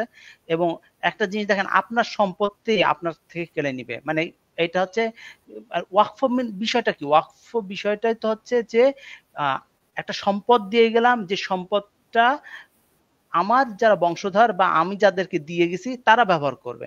তো ওয়াকফের সম্পদটা তো আসলে মুসলিমদের জন্য ব্যবহারের জন্য দিয়ে দিছে, এবং এখান থেকে মুসলিমদের মসজিদ মাদ্রাসার উন্নয়ন হোক, এখানে মুসলিম যারা থাকবে তাদের উপকার যাতে আসে, সেই জন্য তো আসলে ওয়াকফ বিলটা করছিল।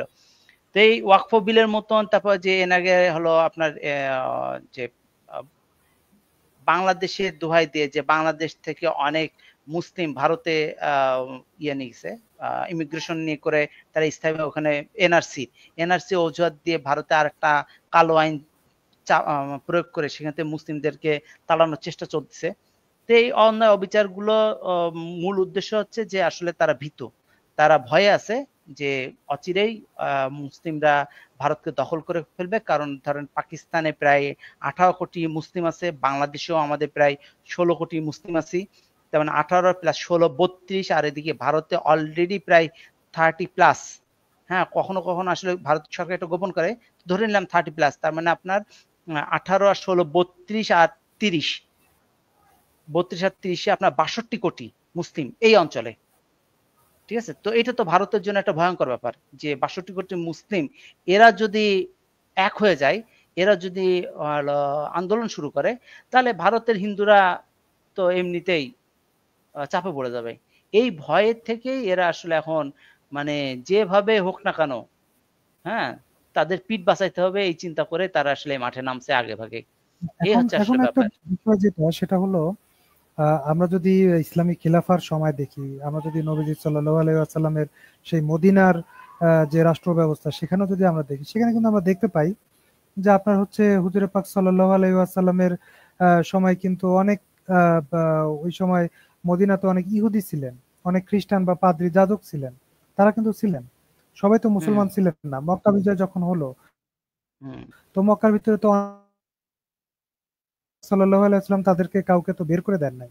তো এইটা একটা জিনিস বুঝতে হবে। এরপরে আপনি যদি আমাদের এই ভারতবর্ষেরও যদি কথা চিন্তা করেন, সেখানেও একই জিনিসই দেখতে পাবেন, সেটা হলো আমাদের এই ভারতবর্ষ থেকে তো যখন হচ্ছে আপনার মুসলমান শাসন হয়েছে, তো তারা যদি ক্ষমতার জোরে যদি চাইতেন জোর করে সবাইকে মুসলমান বানাইতে, তো তাহলে তো এখানে কোনো বৌদ্ধ কিংবা হিন্দু থাকারই কথা ছিল না, একবার সমস্ত মানুষকে।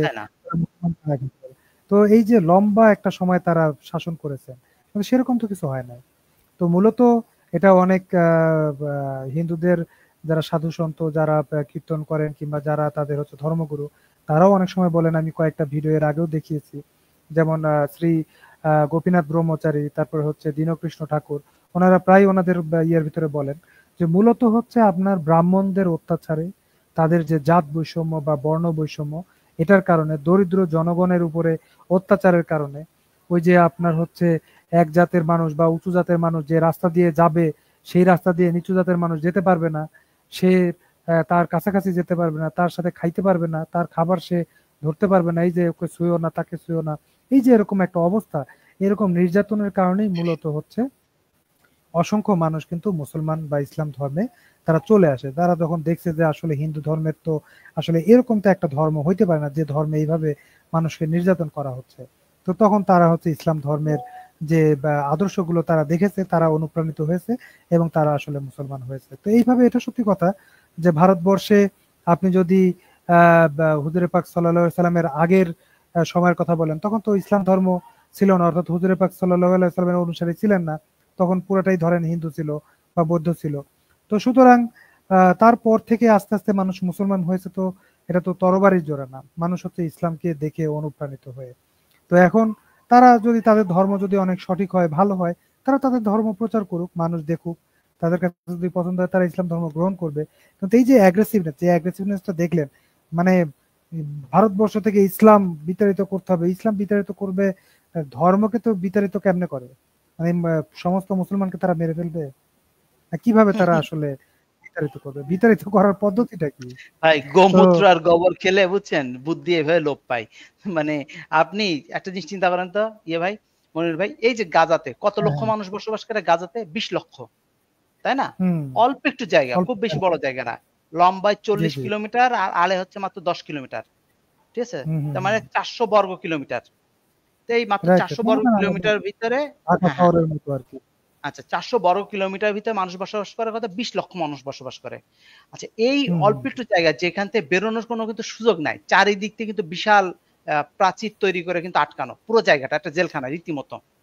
শুধু একটা সাইড আছে আপনার সমুদ্র, আর বাকি 3 সাইড দিয়ে আটকানো। আচ্ছা ইসরায়েল এমন কোন শক্তি নাই যেটা সে প্রয়োগ করে নাই, শুধু পারমাণবিক বোমাটা ব্যবহার করতে তার বাকি আছে, পারমাণবিক বোমাটা ব্যবহার করতে শুধু বাকি আছে। তাছাড়া আপনার ট্যাঙ্ক নিয়ে আক্রমণ, বিমান দিয়ে আক্রমণ, সোলজার দিয়ে আক্রমণ, হেলিকপ্টার দিয়ে আক্রমণ, ড্রোন দিয়ে আক্রমণ। আচ্ছা 20 লক্ষ লোক তো হিসাব মতে, এই 20 লক্ষ মানুষ তো মরে সব সাফ হয়ে যাওয়ার কথা, যে পরিমাণে অ্যাটাক করছে তা কি করতে পারছে?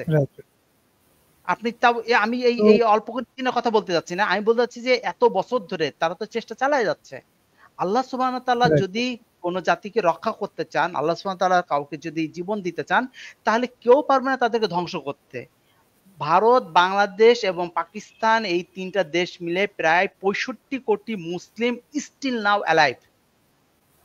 এত বড় একটা জনসংখ্যা, ওরা পাগল হয়ে গেছে গোমূত্র খেলে যেটা হয়, ঠিক আছে? গোমূত্র খেয়ে আসলে এমনিতে হিন্দুরা, অধিকাংশ হিন্দুরা, ভারতের অধিকাংশ এই যে নিচু শ্রেণী হিন্দু বিশেষ করে, এদের বেশিরভাগ হচ্ছে মদ খায়। ও সকালবেলা ভাত পেটে জুটবে কি না জুটবে এটা নিয়ে ওর মাথা ব্যথা না, ও আগে মদ, ওর হচ্ছে তাড়ি খাওয়া লাগবে। মানে যারা একটু ধনী তারা তো হচ্ছে ভালো ভালো ব্র্যান্ডের মদ খায়, আর যারা এই গরিব এরা কি করে, ভাত পচায়, পচায়ে এই ভাতের যে আছে নির্যাস এইটা দিয়ে তাড়ি বানায়, এই তাড়ি খায়, ঠিক আছে? না হয় গাঁজা খায়। তো এই সমস্ত, আর এই যে সাধু সন্ন্যাসী বেশিরভাগ অলমোস্ট অল এই সবগুলো আছে গাঁজাখোর আর মদখোর, এদের এই সমস্যা আছে ভারতের ভিতরে, এই সমস্যাটা ব্যাপক হারে আছে।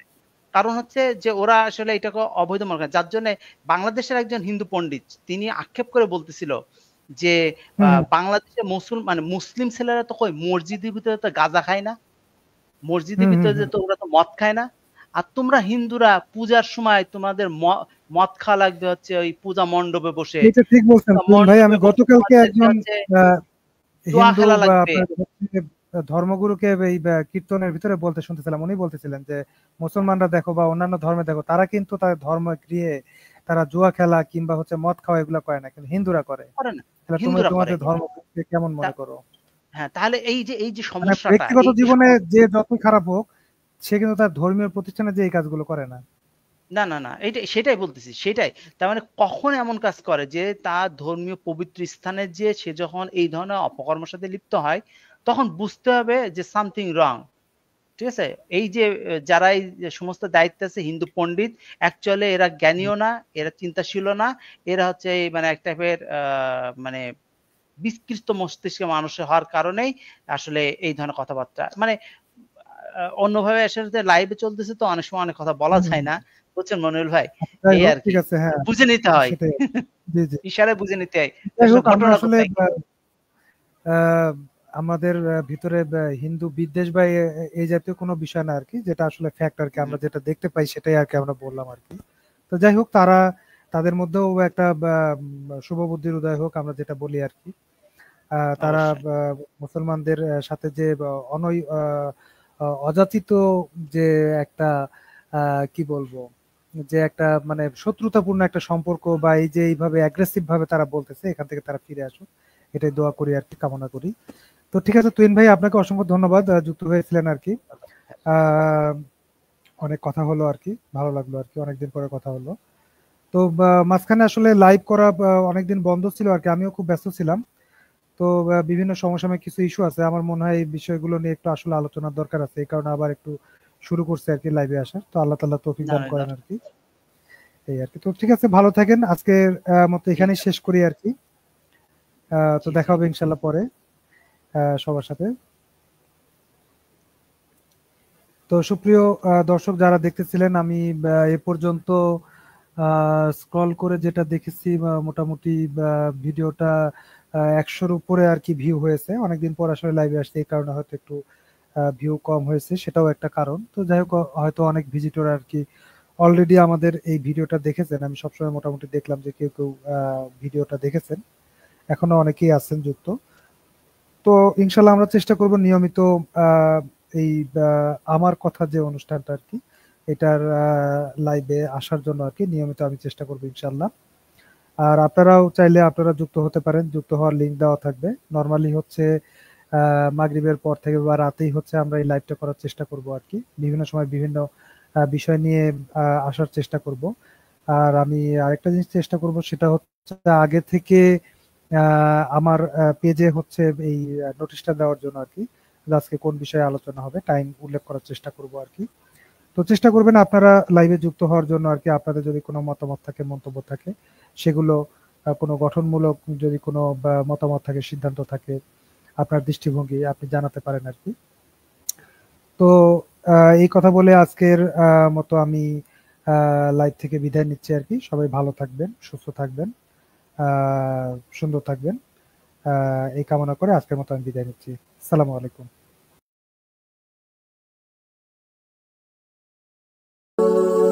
ألف باء تاء ثاء جيم حاء خاء دال دال راء زاء سين شين صاد ضاد طاء ظاء عين غين فاء قاف كاف لام ميم نون هاء واء ياء